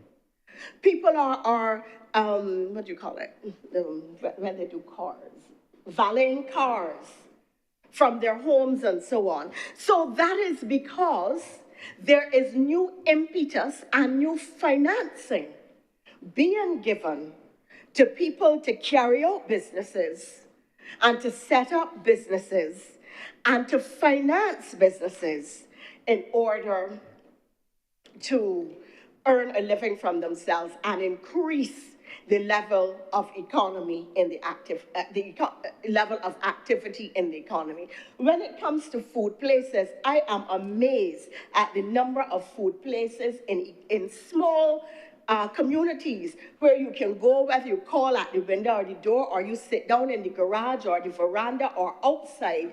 There are a lot of food places offering high quality food. So if you don't want or cannot afford to go to the more expensive places, a lot of people who are chefs and cooks in the hotel sector, in the tourism sector, are doing stuff at their homes on weekends, and you can get the same good tasting food, excellent service for a quarter of the price. And it isn't just in the food sector. Throughout the economy, there has been a new momentum, new impetus given to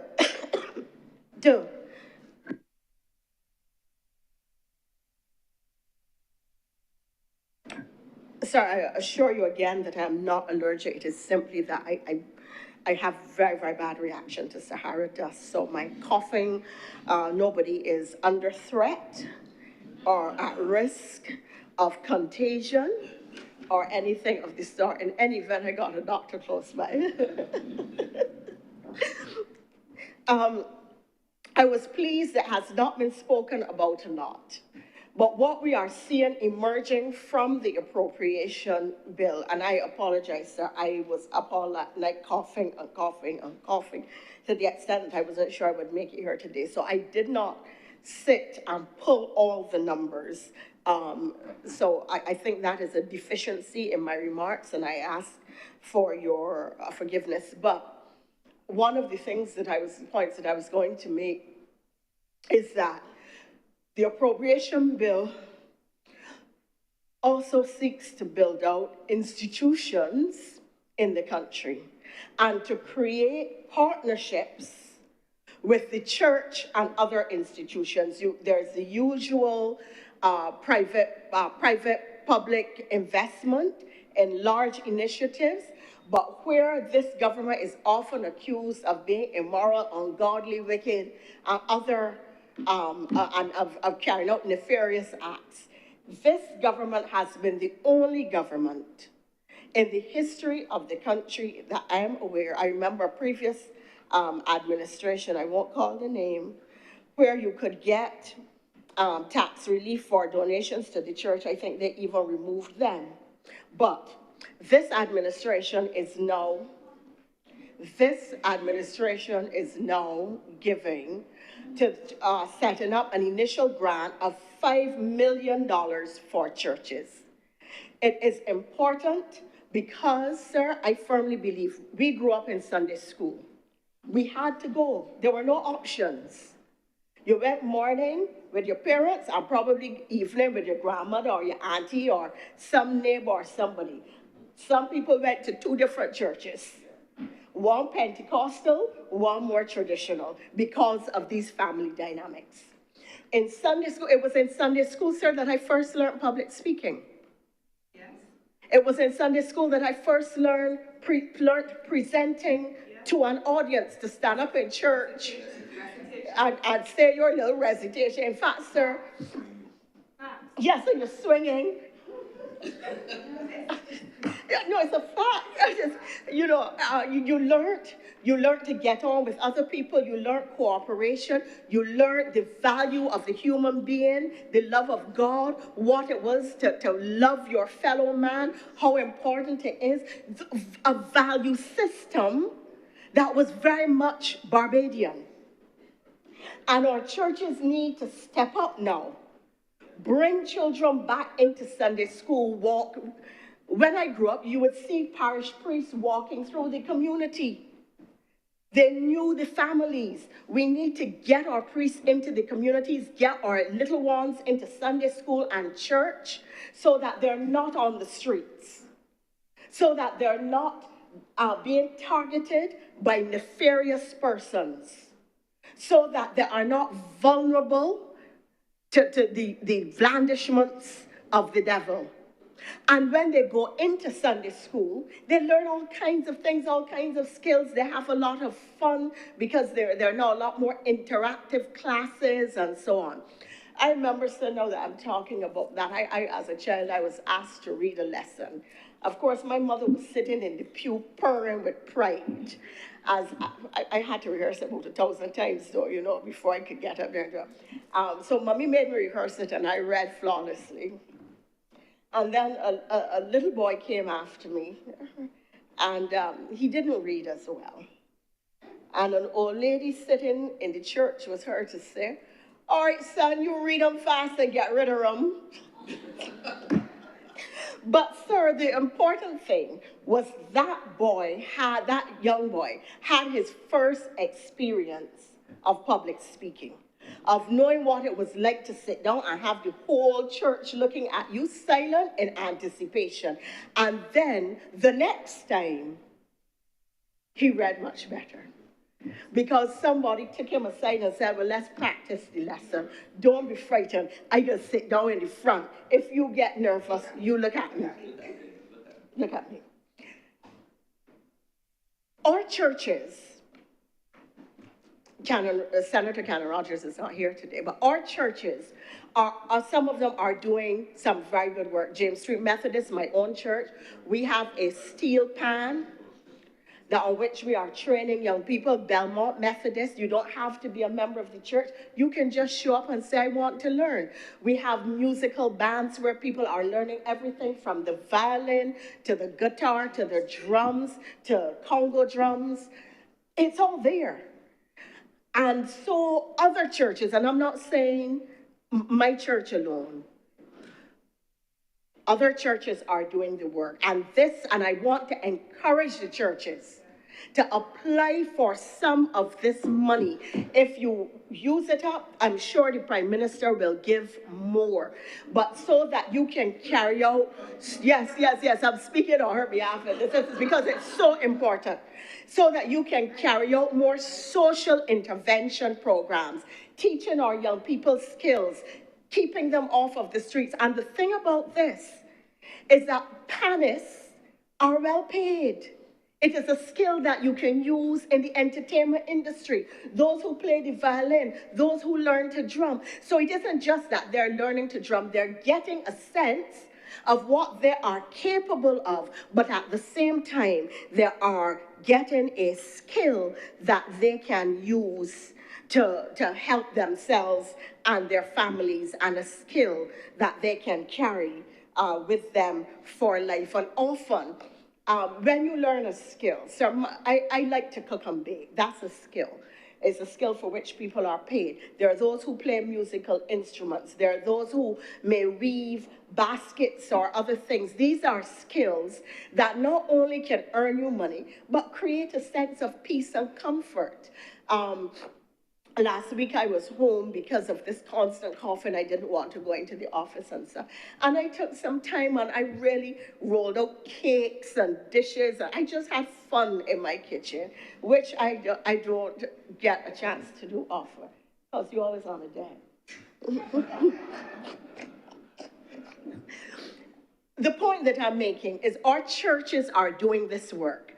And normally they do not have the capital to carry out the programs at scale, but that this kind of financing will allow for churches which are entrepreneurial and churches which want to do more work to be able to rescue and support more of our young people, and I urge them to do so. Sir, I have addressed the issue of ending the plantation economy, ending our plantation society, and I turn, sir, to the final area, which is the issue of the plantation mentality. What do I mean? What do I mean? Sir, I am Bajan, not by birth, but like Jonathan, Senator Reid, I think of myself as very much a Barbadian. In the plantation system, we are not taught to treat each other with respect or courtesy. In the plantation system, because you know that you are a cog in the production wheel and that your neighbor and your relative also is, we often treat them in they are treated in dismissive ways in the plantation system. And this is an attitude that we have ingrained. When you are told that blackness has no value, that black skin is undesirable, that you too fat, you too black, your hair too naughty, you're not gonna amount to much. You start to see yourself in that way. And therefore, this issue of reframing our point of self-reference becomes absolutely critical. And it has to manifest itself in relation to our attitudes.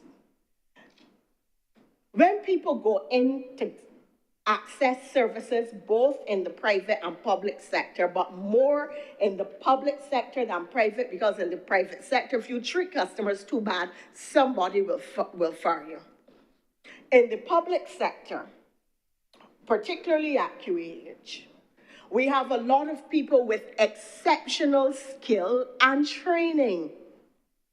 But what people often complain about is the discourtesy with which they are treated. They are snapped at. They are ignored. They are insulted. They are given harsh words. And then people want to talk about burnout. I am not going to dispute that there may be some element of burnout. But burnout does not allow you to look at a fellow Barbadian and insult them or treat them unkindly.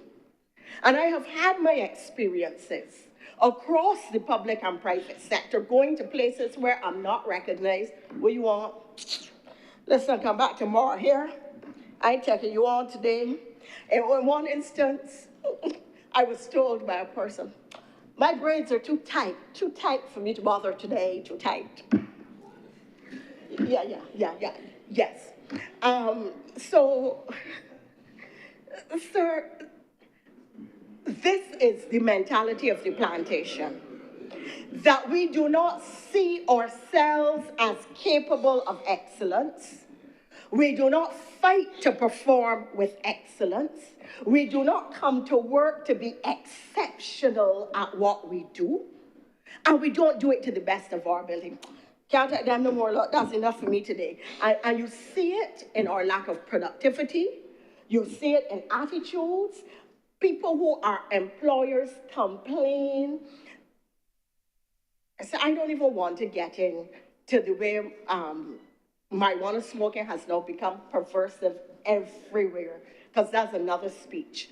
But my sister, who is an employer, has had people turn up for interviews smelling of marijuana and with the scissors in their pocket. I went, but why you come, what you have a scissors for? I got a bad habit, you know. All of this, how do we see ourselves? What really do we want to give? All of us want to get fully what we are due from our employer. But what do we want to give to the employer and the customer? Because at the end of the day, you have to give something. And it has to be something of value. The plantation mentality tells us not to do this. There were questions raised about implementation, sir. And the issue with implementation goes back to the plantation mentality. It has to do with the fact that we are not as productive as we can be. It has to do with poor attitudes in the labor market. And it has to do with the fact, sir, that the government, in my view, needs to carry out a program of extensive training across the public sector so that there is not a disconnect between the vision of the government and the capacity and delivery intent of those in the civil service who are charged with the responsibility of delivering on the vision. While the politicians get the blame, the reality is that they are not the ones who are the implementers of the policy.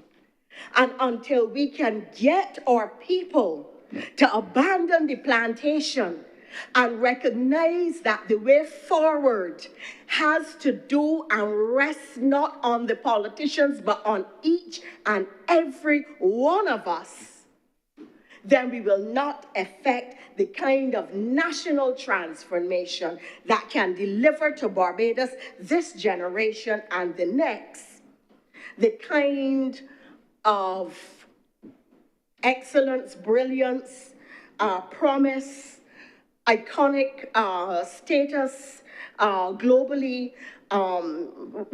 We are not going to be able to do it. Sir, you have signaled to me that it is time for me to wind up. I will do so, sir, and make one quick final point, and it is this. Part of what this appropriation bill does is address the issue of positioning Barbados globally. There are often criticisms about what is it that I do, what is it that members of cabinet do. Last year, Barbados hosted, for the first time it met outside of a developed country, Barbados hosted the board of the Fund for Responding to Loss and Damage. 175 people or more came for the meeting. It was an important new global initiative. Barbados sat on the inaugural board, and the Prime Minister asked me to serve as Barbados's representative. In the 2 years that I served, and I'm saying this because I want Barbadians to understand cost versus value. A point made by Senior Minister Senator Sinclair. In the 2 years, I went to Korea. I went to the Philippines twice. I went to Abu Dhabi and somewhere else, I don't remember, but at least 4 countries that it would have cost considerable amounts to send a Barbados delegation. What did we bring home? We brought a meeting of 150 people here. More than half stayed on to spend time in Barbados. Not at their organization's expense, at their own expense. 2 have decided to buy property in Barbados because they fell so in love with the place. Several are coming back. What is the financial value, the economic value of that? But, sir, it is my absolute honor to say to the Senate that with the support of my advisor, Ricky Marshall, sir, I take leave to call his name, beg your leave to call his name. Barbados serving on the board was able to persuade the FRLD that for small island developing states and for least developed countries, we need funding not as loans, but as grants. And sir, when our term ended on that board, the methodology or the operating methods of the board became known as the Barbados Implementation Modalities. And, sir, we were able to come away with the methodologies, having agreed that SIDS and LDCs will get 50% of the funding available, not as loans, but as grants.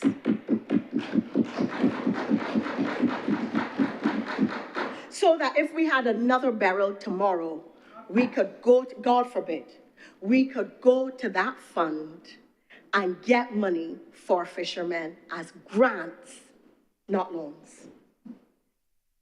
So that, sir, I speak to this budget, this appropriation bill, in the context of abandoning a plantation society, in the context of ending a plantation economy, with the appeal to put an end and put behind us to the plantation mentality, and with sharing what is possible for our positioning, not just as Barbados, but for our changing the world and defining what happens in the international space if we are willing as Barbadians to make the effort. Mr. President, sir, I commend this appropriation bill not just to the chamber, but to the country. Thank you very much, Your Honor, Senator Thompson. Senator Cummings. Mr. President, I beg to move that this sitting of the Senate be suspended for lunch until 2:50 p.m.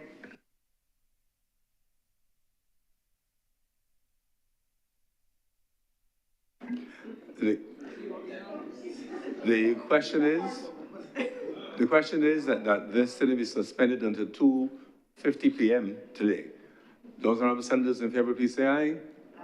Those against, please say no. The ayes have it. This sitting is suspended until 2:50 p.m. today.